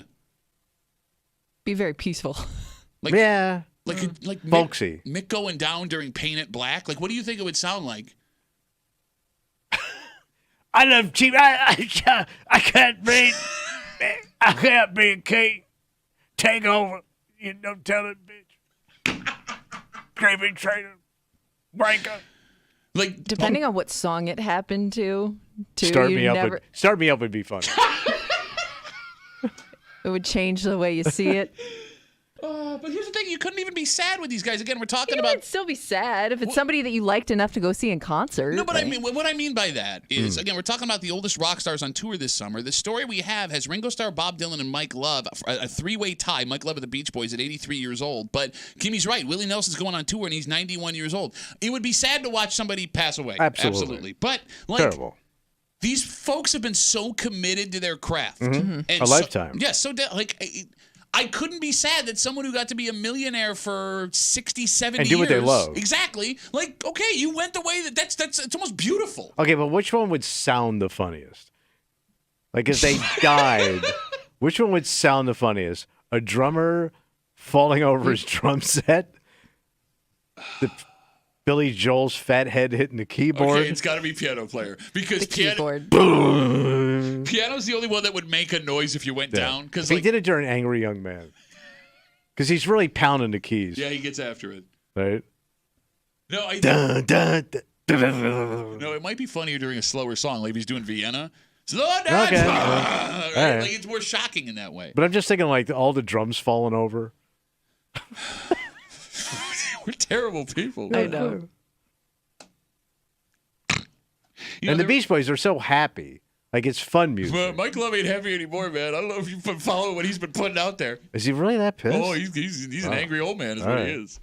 Like, here's the thing. Hard to be angry in a Hawaiian shirt. The look is just wrong. We got tweets coming in. You can always tweet us at WCMF Break Room from @Vets Patriarch. The Outlaw Music Tour coming to Empower Federal Credit Union Amphitheater features both Willie Nelson and Bob Dylan, or as Tommy calls it, the Who Croaks First Tour. I wonder if they have like a plan for this whole situation. You'd have to. At this stage of the game, yeah. Right? Like they have a exit plan if some situation came up where they immediately had to act. So they have a mobile morgue for these guys? They do. Oh, Morgul? Oh, yeah, they do. It's sponsored. I'm also dying by to Kiss. I'm also dying to know, like, Mick, super professional. Bob Dylan, super professional. Ringo tours with an entire show, right? Like, all these guys have been on stage forever, and they live for it. Mm-hmm. How far they're willing to go, how bad they're willing to feel before they pull the plug and go, like, something's seriously wrong. Because you can't tell me that. It would have to. I would assume, like, when it gets to the point where they just can't physically, sing or play their instrument. That's the only thing that's going to stop them. But you may not know. That's what I'm saying. Like, how weird do you have to feel before you're like, I got to stop this right now? Because you don't want. I mean, you don't want that to be your legacy. And you don't want to disappoint your fans. Exactly. And you don't want to be in morning shows doing jokes on your ass. Those jerks. Oh, I can't see it on my left eye. I don't feel so good. You know what's funny is Bob Dylan could have a stroke and he could still keep playing for an hour and you'd have no idea. Well, enjoy your summer concert series. Look, man, if I got to see, and again, God forbid, because I love all these guys, right? But look, if I watch Willie Nelson or Bob Dylan or Ringo Starr go down, I think it's romantic. Like, But would you think that in the moment? Like, it maybe looking back on it, you're like, well, they died doing what they love. But in that moment when it's all going down, on stage. and yes, hanging onto a mic stand. because it's not going to be pretty. No, it's going to be a traumatic situation. You might not even know what's going on at first. They could just drop. It could be over. Okay, maybe. But if they don't, and you're witnessing, why are you laughing? She's painting a terrible picture. Legitimate, like somebody suffering. I think you might be a little traumatized by that. Can I have a romantic image of Bob Dylan just dropping with a guitar in his hand? Because he would just fall over. Because I think he sits for most of his show, right? So he would just keel over Like the end of Godfather 3, right? He was just sitting on his stool, and Michael just falls over, right? By the way, spoiler alert, everybody. Sorry about that.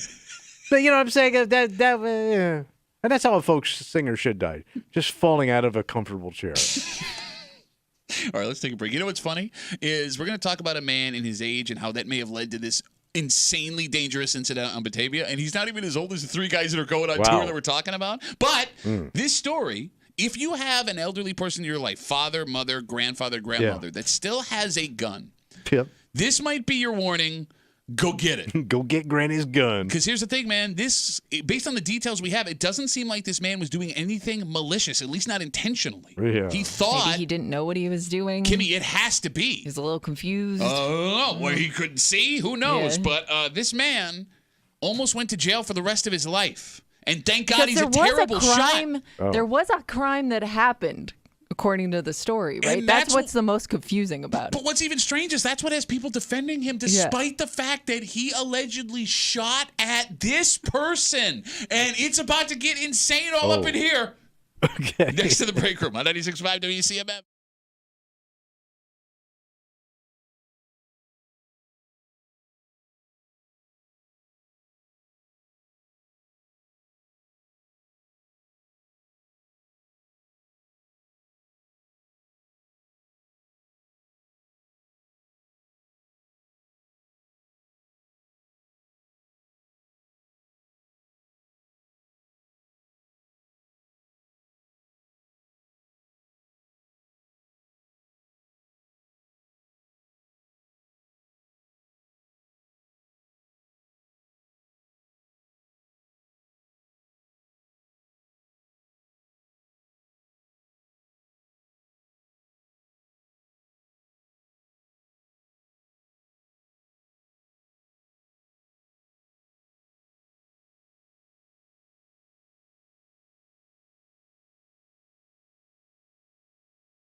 In everyone's life, there comes a time. There comes a time. Thank you. Where you can no longer do certain things. Yeah, you get a little old in the britches. Problem with that idea, it's very hard to tell someone who raised you or your parents and has seen and done all the things in the world that they can't do what they want. Yeah, but them britches may be full, son.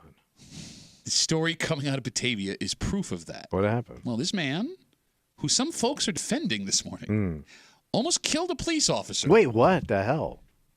Still being in possession of this. Wow. You're hanging out in the break room. Rochester's Classic Rock 96.5. WCMF, just after 9:25, 9:30. There are some countries that are known for protest. France is one of them. Oh, yeah, they love to light it up. And they are very upset with money being spent to bring the Olympic Games to France. A little late for that, isn't it? Well, did you see the story? No. What they're planning to do with the money being spent to clean up the river just for the Olympic Games? Because they're going to swim in that river. That's like that city river. Wait until you hear what these folks are planning to do. And I don't know how France got this reputation of being cheese-eating surrender monkeys because this is pretty hardcore. All right. We'll get into it just after 9:30 here in the break room on CMF. This story comes to us from Batavia. An 81-year-old man has been arrested after allegedly opening fire at a sheriff's deputy. Holy Christ. Buckle up. You ready? Yeah. Story on 13 Wham says the 81-year-old man called the police after a burglary at his home early Tuesday morning. Authorities say they believe that man was in a physical struggle with the burglar at one point, who, as we speak, is still at large. Oh. Okay. That having happened, when the sheriff's deputy showed up at the house to investigate, the burglary that he called 911 for, they say, the sheriff's deputy says he identified himself as law enforcement going up to the house. Despite that, they say the 81-year-old man started shooting at him. Jesus Christ. And the guy said, I'm a cop. He said, I am law enforcement. Yeah. And you called us. Yes. 81-year-old man starts shooting. Even worse. Story on 13 Wham says the deputy returned fire. What other choices he got? So now there is a legitimate shootout happening between the cops and an 81-year-old man who is the victim of a burglary, yet for some reason is still allegedly shooting at the cops while the deputy was returning fire, according to 13 Wham. He said he continued to identify himself as a police officer. Despite that, the 81-year-old man kept shooting at him. So multiple shots. Multiple shots for a while, it sounds like. Story says the deputy ended up taking cover and waiting for backup. Or run out of ammo? Eventually, the 81-year-old man was taken into custody. The good news, no one was hurt. Thank God. Somehow no one was hurt. The bad news, at least for the old man, he's been charged with reckless endangerment and menacing a police officer. The investigation still continues. Now, I'm surprised you don't get like attempted murder. Investigation still continuing. Right. I don't know if that means there's more charges. But you fired at an officer who identified himself. According to the allegations, This all came after you allegedly got robbed. Yeah. But probably called the cops, right? Okay, so 81-year-old with a gun in the house. Yeah. Tommy, your knee-jerk reaction to that is? That's a little long in the barrel. Okay. Because, like, my old man, like, my brother, who's a big gun guy, took my father's gun away from him. My father had a .357 Magnum. How old was your dad when that happened? He was in his 80s. He was in his early 80s. Wait, at 80 years old, he still had his gun? He had a hell of a gun, man. That's a hand cannon. Hell of a gun, my least favorite dip, by the way. He wasn't in the assisted living. No, but he was. Was He was having issues with drinking, passing out, and ambulances and stuff. So when my brother went in there, he did a responsible thing of getting the gun out of the house. Okay, but he just took it. He didn't ask your father. Well, I'm sure there was a conversation that went horribly, but he walked out with that gun. Okay. And all the ammo. Gotcha. What, do you think your dad was just going to throw it as hard as he could at somebody? So my old man, he had ammo dating back to like the 70s when he first bought the gun. No kidding. Because he didn't use it. It just sat there. Sure. Well, that's actually good that he still had all that ammunition. Yeah. So, no, it's funny. When I saw this story yesterday, I immediately thought of your dad and the struggle it was to get that gun away from him. Because don't forget, I mean, you've told the story before, too. When there were hurricanes coming to Florida, he tried to get his gun back from your brother. He wanted to take it to the nursing home because they thought the drug addicts and the junkies were going to break into the nursing home and steal his drugs. So he would have been sitting in his Lazy Boy recliner that had that automatic lift button that pulls you up. Yeah. Strung out on Robitussin with a loaded .357 Magnum ready to blast the hell out of anybody who walks through that door. What would be even more difficult is if like in this story, he may have had the gun because he was getting robbed. Like if something happened those to... mean streets of Batavia. Well, Come but on. it happened. I mean, but he got robbed. If something happened to your elderly relative that would cause them to have to use that weapon to protect themselves or their house or whatever, they're always going to point to that and be like, well, I needed to use it. It got me out of a scary situation. And that makes the other side of the story complicated because, it's easy to sit here and say, take a gun from an 81-year-old man, which, by the way, I'm on your side with that, right? But if you look at it from this man's point of view, the man accused of shooting at these cops, right? You're vulnerable at 81. And people around you know you're vulnerable, right? It's also very possible that this man is doing nothing at 81 years old but watching the news all day, which is going to scare the hell out of anybody, let alone somebody in their 80s. So, one, it would make logical sense that he wants a weapon and he won't give it up. And two, that he would be jumpy, especially like if the story says he had already been in an altercation with a burglar. But when it comes to accuracy, he can't hit the toilet 9 times out of 10. And he's had that thing longer than he's had that gun, son. And that's part of the problem here. And this is a problem that gets dismissed a lot when these conversations come up. But it's perfectly spelled out in this story. The road to hell is paved with the best intention. This man had a gun to protect himself in his home, and he almost killed a cop, according to the allegations.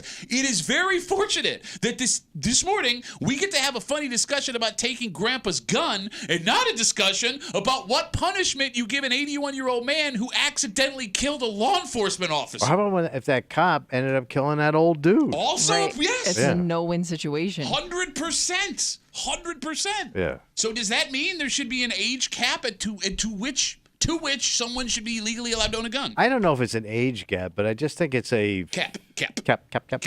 I just think it's more of a ability situation and medically and how you are. Like my father couldn't do anything anymore. But how do you measure that? You know what I mean? Because we talk about taking your grandparents' keys away, and there's an argument to be had, like, should people take a driving test to see if they actually have that ability still? But I guess I don't know how you would measure somebody's mental state and ability to own a gun. Okay. All right. You know? Like, how do you assess that responsibility? Because if you got grandkids coming into that house and family coming in there, and you don't know if he's locking it up, how he's maintaining it. I mean, it's... And I mean, that's before we even get to this extreme story right here. And like, you talk about what your dad and your brother went through, right? Like, luckily for everybody that lived or was near your dad, he had family members that were able to see him on a daily basis, cared about him. And my brother's a gun owner, so like he understood the danger of this thing, you know. And then we had an issue with my sister also. She had a nice 38 tucked up in the house, and she had problems. Okay. But like, I mean, we don't know what the average gun owner in their 70s and 80s has for family, if they even know they have a gun at that point. You know what I mean? Like, that's true. I mean, you might not even know. But that's the point. Like, the only way where you could effectively say we're keeping everybody potentially from getting hurt is to, like, make a legitimate, like, once you hit 80, gun goes away. Like, how many? Gun goes home. But that'll never happen. I understand it won't ever happen. But you'd also never thought that an 81-year-old would accidentally get into a shootout with a sheriff's deputy in Genesee County. Here's what you do. Here's what you know if you think your elderly relative shouldn't have a gun. Look where the gun is, and look what's sitting next to it, and then run it through the filter of Jeff Foxworthy. Can you give me an example? If your gun is right next to Grandpa's Robitussin, you may live in Florida. If your antidepressants are tucked in right where your 38 is, inside your damn lazy boy, you might be from Florida. I want to hear what you have to say. I just want to reset real quick for the folks that are just joining us. An 81-year-old man has been arrested in Batavia after allegedly opening fire at a sheriff's deputy. The story on 13 Wham says early Tuesday morning, the man was robbed. His house was burgled, and it's believed that he was in a physical struggle with the burglar. When the sheriff's deputy showed up and identified himself as a sheriff's deputy, the 81-year-old man shot at him. I'm Texas actual Walker. I'm a robber. Even further, Story on 13 Wham says the deputy returned fire. There was a shootout happening between this 81-year-old man and the cops that he called to take care of the burglary while returning fire. The officer said he continued to identify himself as law enforcement. Despite that, the 81-year-old man kept shooting at him. Eventually, the officer retreated. The 81-year-old man was taken into custody. Thank God no one was hurt, but this 81-year-old man has been charged with reckless endangerment, menacing a police officer. There could be more charges based on the investigation still happening. And to add insult to legitimate injury here, the burglar's still at large. Yes. Kimmy, you were going to say something. I'm sorry. I was just going to go back to talking about taking the gun away. Like, how many people have cleaned out like an elderly relative's house? Like, because whether they passed or they were moving to an assisted living facility and found, weapons that they had no idea they had kept for years in that house. Grandpa's porn and grenades. Have yourself a hell of a Saturday night with those. Something's going off in that hand. You might assume. Was that the grenade or was that grandpa? A medic. Again. You might assume that your, grandparent doesn't keep those types of things around, but I guess you don't really know. No, it's a valid point. Been around a long time. That's a valid point. You may not be aware that your family member has, because hell, even if it hasn't been around a long time, nothing's stopping a 75, 80-year-old person from going out, buying a gun right now and just never telling you that they had it. Although, I don't know, it's kind of hard for a lot of people when they buy a gun to not at least tell somebody. A gun. Yeah, because you want to brag.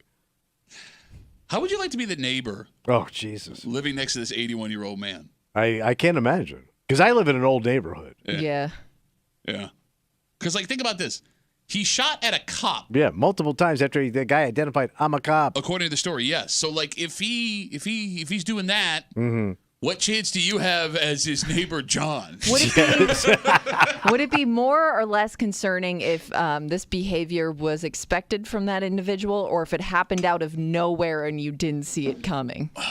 Well, here's the thing, and that's what's so complicated about this story, Kimmy, because when you say behavior expected... Well, just maybe this person is a little off, or other weird things have happened in the past where you would be like, okay, well, now it's hit a new level of insanity. But that's what I mean. I don't see this specific story as someone who's strange and doing weird things. And again, I don't have any details past what the story has. When I hear this story, and if you guys think I'm wrong, I want you to tell me. Yeah. I don't see this man being intentionally malicious. It sounds like he was scared, which I understand. Something got out of control. Exactly, and maybe he couldn't see right. Maybe it was dark outside. It was early morning. He just saw movement. He could be off his meds. No, that's not what I'm saying. No, I'm saying that he got scared because he just had an interaction. It's dark outside, and there's someone else coming up his driveway. He can't tell it's a police officer. All the circumstances. Yes, it makes sense. Yeah. It's still unbelievably dangerous, so I don't see this guy as a crazy guy. But would that bother you more knowing this is a possibility now? Well, it all counts when the bullets are flying, right? Put that on a T-shirt, man. What's ever pulling that trigger? Who cares? He's scared, so I sympathize with the guy. So you're just saying it's a maybe one-time only thing if you're the neighbor. Not going to do it again. I would hope the gun goes away. Oh, that has it's taken, right? Well, that dude's going away, man. I don't know, man, but that brings up the other question here, right? Because if this isn't some, Kimmy, like you said, give an example of just breakdown. You've seen patterns in this guy. If this is just a scared man. One and done. Yeah, well, no. A scared man in a unique situation with a hair trigger. How do you punish him? I think you still have to. You fired on an officer. You did, but I just don't think you can get around that. But he was unaware. Doesn't matter.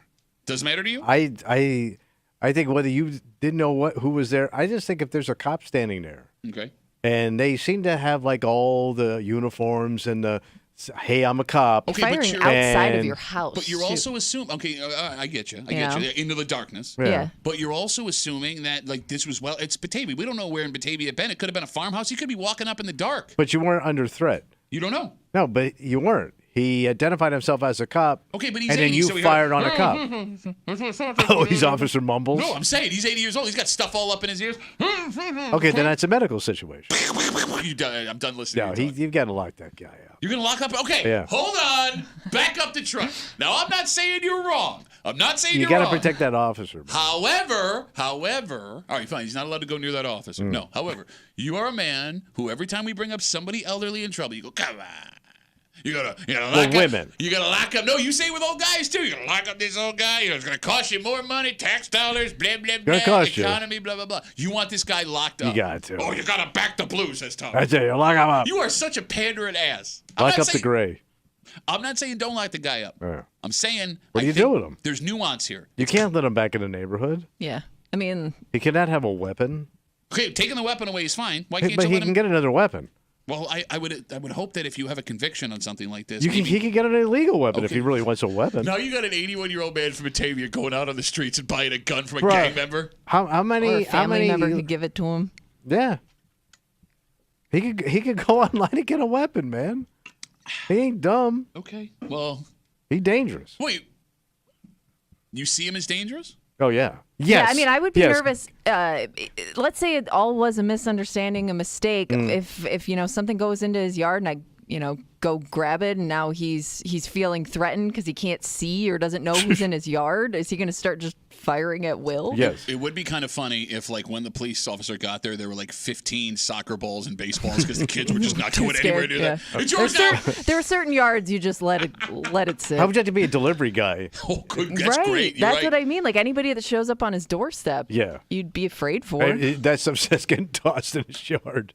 We got Facebook messages coming in. You can always get us at WCMF for the Break Room Facebook page. This comes in from Brian. Brian says, Duffy, I can't believe you're defending this man. He shot at a police officer. He needs to go to jail for the rest of his Yeah, life. it's like game over. I'm not defending him. I understand, but you're saying there's issues. No, I'm not. No. Yes, you are. I'm saying it's not issues with him. I'm saying the circumstances in which this took place, Mm-hmm. right, it's almost unrepeatable. He was just a victim of a burglary. Okay. He was allegedly assaulted at a physical altercation with said burglar. I gotcha. It is early in the morning, Mm-hmm. right? He has somebody coming up his driveway. He's at the age where maybe he doesn't hear him or see him the right way. Now, you want to punish this guy? Go for it. If you want to lock him up, I can get behind that. I'm just saying it's not cut and dry. He didn't shoot at a police officer saying, "Oh, is that a cop?" Pop, pop, pop, pop, pop. Yes, he did. And he called the cop. Yes, I understand. He called the that's cop. also true. The guy Also true. identified himself as the cop, and you still, after all that, pulled the trigger. Okay. I don't see how else you can get around it. For someone who I look in the face and say sentences to, and But you're 5 too seconds hard. later, You you, just got- you don't wanna- hear what I say. I heard exactly what you No, said. he hears it because he repeats it later like it was his idea. Like it was his inner thoughts talking to him. Like, Kimmy, how about was it what we were talking about this morning? What? Where he just decided the story went in one direction. Everywhere they whited. I will look you in the face and go, ba, ba, ba, ba, ba. You go, no, what? You're going to say, this man is you. By the way, everything your wife has ever said about you not being allowed to have a gun, fine with Yeah, it. this guy ruins it for everybody. Thank you. Well, he is younger than you. Oh, my butt. Oh, my whole dad's 85-year-old butt. Shoot your butt. All right. We will keep an eye on this story. Will you be upset if he doesn't do jail time? Yeah. Really? I'd be surprised if he didn't. I'm that cop. I want him locked up, man. He's 81. He's 81 years old. What if I got a cop with wife and kids, and this guy's gonna? You call me to your house, and And this you is how put me you in the treat me. You don't worst invite me in for a cup of situation, coffee. You shoot me. Shoot at you. Well, at me, in me, right by me, it all counts. You know how much I love the Olympics. Yeah, you're a big Olympic. Big boy. Olympic guy. I mean, the Olympics are so much fun, Very right? entertaining. Like, you get to cheer for your home country. We're all pulling together. You get watch sports that you really don't care about Mm-hmm. 4 or 3 years out of the every 3 years, every 4 years. Yeah, but for some reason, it always gets super intense, right? I have no idea who that American is, but if they don't win, I'm going to hate whatever country does. They are happening in France. Oh, Paris. Yep, this summer. And there's been a problem in Paris, much like there's problems with every community that does Yeah. these. Paris, a little. They always come up stinky. short somewhere, or they always have to make adjustments somewhere. The biggest issue is You with stank. the open water events, and it happens in every city these Yeah. Olympics Why do they go to. do this, man? I don't know, man. Have they not heard of a swimming pool? We had to swim in the goddamn rank ass river. Well, they need a long Long distance. distance, yeah. They make long pools. They make But that's being Olympic used for other sized No, things. it pools. needs to be like 10 times that amount. Longer than that. Well, man, keep going with it. You imagine swimming in that stuff?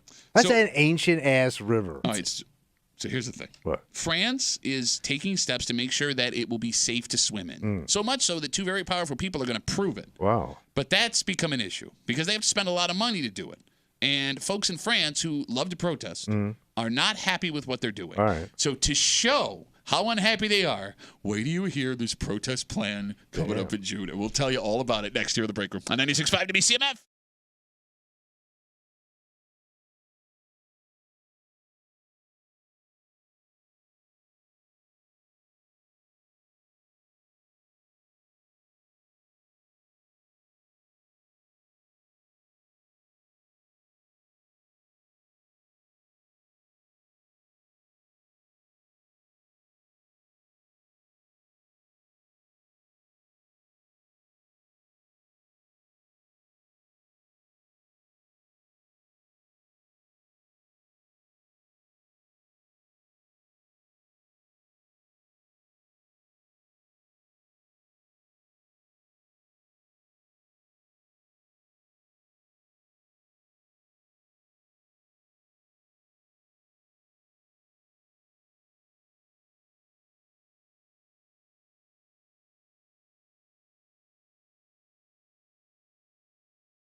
The Summer Olympics start July 26th. Oh, boy, exciting. Yeah, but you're going to want to tune in a little earlier. What happened? Because the most exciting event may be going down in old Paris in late June.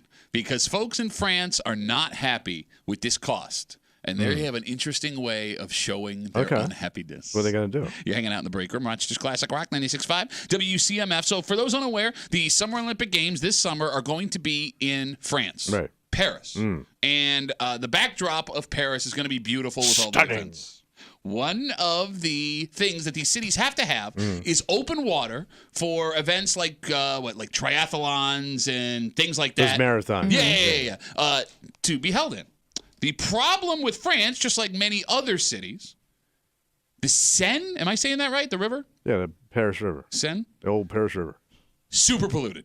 Okay. Well, it's super old, man. Think of how many dumps have gone into that river since the beginning of time. You're talking royal dumps. You're talking Parisian dumps. Yep. I don't think a river being polluted has to do with how old it is. I mean, she's right. There's lots of rivers. Well, no, Paris is an old city, Yeah. so they've been dumping in that river for a long time. You're saying the infrastructure itself is leading to it? Okay. Think of how they lived back then. They were disgusting. So, there has been big-time worry from officials outside of France that the Seine would not be ready due to, and I quote, fecal matter present in the water. Oh, man. Yucky. That could get swimmers sick. Yeah. So, being on the world stage, France has to fix it. What are they going to do? They plan on spending, you ready for this? What? $1.5 billion to clean up the section where the event will be happening, just for the Olympics. So how do they do that? Because it flows through, so you'd have to clean the entire river to get all the turds. Maybe it has to do with stopping like the source it's coming from. Yo, ass. Well, I know, but clean up your French redirecting where it's being dumped into. I don't know. Look, I don't know how they're doing it, but I know it'll cost $1.5 billion, and I know that they're only doing it for the Olympics. That has really pissed off some French residents. What are they going to do? Well, they believe the money could be spent somewhere else in a different way. And it has led to a day of showdown because on June 23rd, French President Emmanuel Macron and the mayor of Paris, whose name I don't know, but let's call him Pierre Legrand. I think it's Le Pew who's got it this year. Okay. They are planning on publicly swimming in the Seine to show how safe and clean it is. Cannonball, French cannonball, because with a side of cheese. And on that day, so these two dudes are going to go swimming in the Seine. I mean, yes, they are. It's bold. They're going to do it, but that's not the craziest part of this story. The folks that are upset with the money being spent have planned a protest. What are they going to do? Take a dump in the river. Wait, they're going to hang their ass over the side and go to the bathroom. On social media in France, the hashtag I dumped in the Seine on June 23rd is trending in French. I'm sure it sounds prettier in French. Yeah. And if you know one thing about the French, they have no problem following through on big-time threats of protest. They are like expert protesters. Seems like that would be difficult to pull off all at the same time. You can't stop us all from dumping. Yeah, but you'd have to go at that moment. Is it les deux? Les un? Les deux. Les deux. Again, Wouldn't it be hashtag easier I just- dumped in the Seine on June 23rd. Yeah, I guess is it'd be straight trending. les deux. Wouldn't it just be easier to, like, I don't know, chuck some dog poop in there or Yeah, something? to your point. I don't think you actually have to do the physical act. I mean, Yeah. I know it hits home, but I would think it's harder to pull off that way. Okay, but it doesn't have the visual effect of 1,000 Frenchmen pulling their asses out and taking a dump while the president. Because that's going to and be the on mayor- TV. This is going to be the greatest Oh, my event of all God. time. Bro, if they manage to pull this off. Or If they pull manage. down, yeah. All right, let me ask you a question. All right. So CNN announces 3 days before they will be going live 3 o'clock Eastern time to the French president and the mayor of Paris swimming down the Seine. And you now know that there are multiple thousands potentially Frenchmen that will be protesting by taking a dump in the river at the same time. Are you watching it? Oh, absolutely. Okay, good. I'm glad we're on the same Come on, page. this is history. See stuff floating by. How could they cover it? Because you'd have nothing but bare French asses on the news. You can't show that. So, Especially a French ass. well, you could show them from a distance, not close, like zoom in on their butt. I'm assuming well, there'd no, because be. they'd be defecating. Like that's like a But- super but no-no. And can't they'd you- have berets on top of their cheeks. Can you not show human excrement after it's left you? I don't know. Like if it's just sitting there. We work on radio, so we don't have to deal with that part of the I FCC. think you have to like blur it, right? Why would you have to blur it after the fact? Oh, like when Like after it's out of view. I don't know, but they Can they do. show that? I don't know. Well, this would be a first. And maybe French TV has different laws than we do. Yeah, I it's mean, you possible. probably see it pop up on social media somewhere. Oh, definitely it's coming on there. All right, so I'm watching. What's the solution to this? Because if you're France, you don't want 1,000 people taking a dump in the Seine a month before the Olympics happen. But you also have to prove that this is okay, and you have to spend the money to fix it. So what do? So you're going to have to, like, barricade the river. And I don't know how long that river is. Okay. Because you could just go upstream earlier. Yeah. Now, you said it's the Yeah. 23rd, but I could do it on the 21st and it'll still float down. Sure. And by the way, even if they don't manage to do it when the president and the mayor are going by, I would be worried that you have another month until the Olympics start. That's right. Where you could just jump in the Seine and start taking dumps. Yeah. Send dumps. Like they're in a serious pickle here. And they didn't. A sewer pickle. And they didn't think this through, man. What do you mean by that? The whole thing. Hosting the Olympics? Hosting the Olympics in these towns where you don't have like an ocean to go swim in or something. Like it's this polluted river. They know this river's been polluted probably for 100 years. Can you do those open water events in the ocean? I thought it was a river event. I thought you needed a river. I don't know. Or like a lake or something. Well, there's got to be lakes nearby you could use. I mean, I get it. They want it. Oh, you're talking about Lake Lepew? That's not going to work. Well, Lake Lepew's too far out. Yeah, well, yeah, because it's... Le Stank Lake is closer. The Stank? Wait, your mom's got a lake in France. Oh, I'm sorry. That was Lake Skanky. You were saying... Skanky Lake is down on the Finger Lakes. Do a Skanky Lake. To your point, like you would think they're... I'm sorry. Guys, I have a serious point I have to make. I want to save this show right now. After Lake Skank River Lake. You would think there has to be a body of water. Because like Yes. people will travel like hours away from the host city to go hold these events. Like there has to be another body of water they can use. There's got to be some like clean mountain lake like in the Alps or something they could use. No, but I mean, Tommy, I think hit it on the head. You want the visual of the Eiffel Tower in the background. I guess. They want the that visual. cool looking thing. Something stupid that you should never do. And by the way, maybe there isn't because you would think like a lake mean, like Lake Ontario would be not polluted. It if you touches didn't the know. Mediterranean. I mean, France touches the Mediterranean. You Yeah, can yeah, do south of something in there. France. Is it dirty over there? Could be Oh, dirty well. over there. It's the Mediterranean. It's beautiful. Yeah, but they've been civilized. They've been a civilized like culture for like hundreds of years longer than we have. And look at what we did to all our lakes and rivers and everything, true. right? Yeah. I'm not trying to go Abby Hoffman. I'm just trying to, like, for God's sakes, like, It's like it's pretty close to the English Channel. Is that dangerous to swim in? Yeah, those people swim in that thing. do people swim in the channel? Yeah, they cross that channel. You know, those people that set those records. You ever hear from them again? No.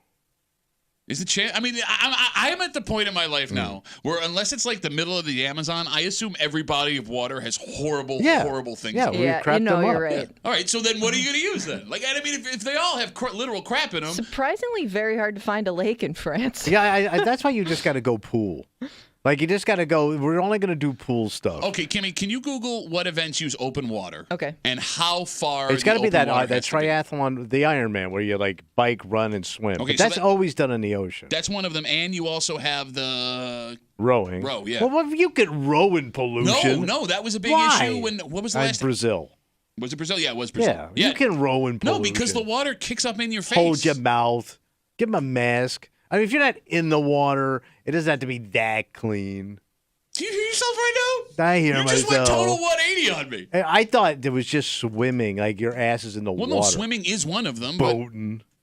252 WCMF 252-9263 in protest of the country of France spending $1.5 billion to clean up the river Seine, where they'll be having Olympic events.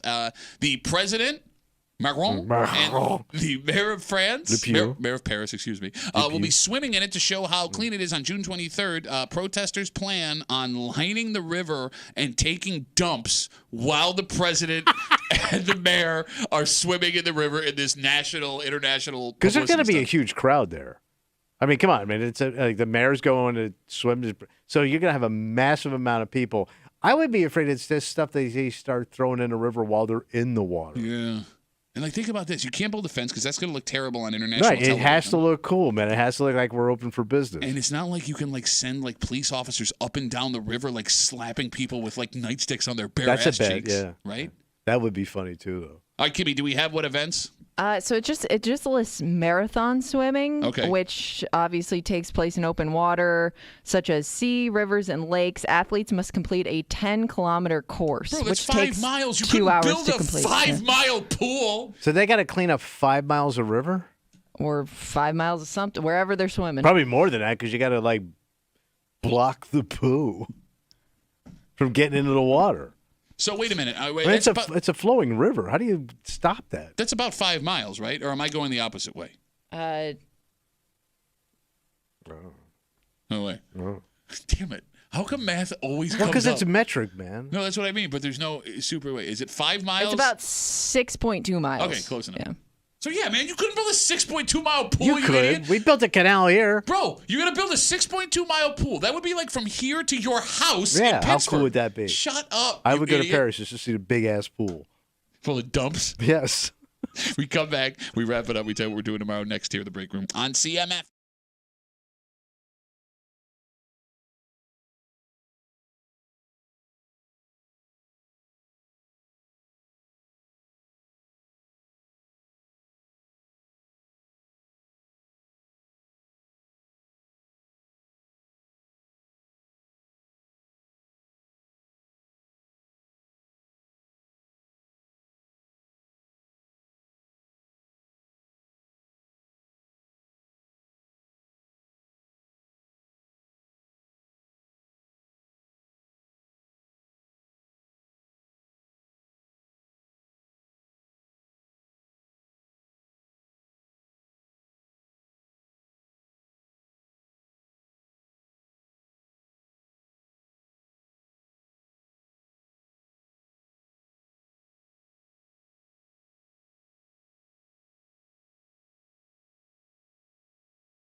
It's going to be a Rapperoo. Adio, Hyundai, Rabbaroozy. For a Wednesday break room CMF, that makes tomorrow a Thursday. You know what that means? Oh, Thursday, we going to bitch it out, buddy. That's right. We got a Bitch Voice Theater at you. And I don't know if we'll do this Thursday or Friday, but it'll be a surprise for everybody. What's that? Well, this weekend, big old event. What's going on? It's become one of the bigger festivals, Kimmy, over the last 5-10 years. I would say, yeah. Oh, yeah. For sure. I think this festival has grown with the increase in things to do in this town. Yeah. You can make an argument that it's replaced Park Ave Fest. I think it has. You're right. And with that being said, replacing Park Ave Fest with what they have in this town brings a different kind of crowd. It's a different vibe. You know what I mean? Yeah. And You just hit us with a vibe. he did. He vibed us, Kimmy. It's a different vibe, man. We got vibe. It ain't the same vibe.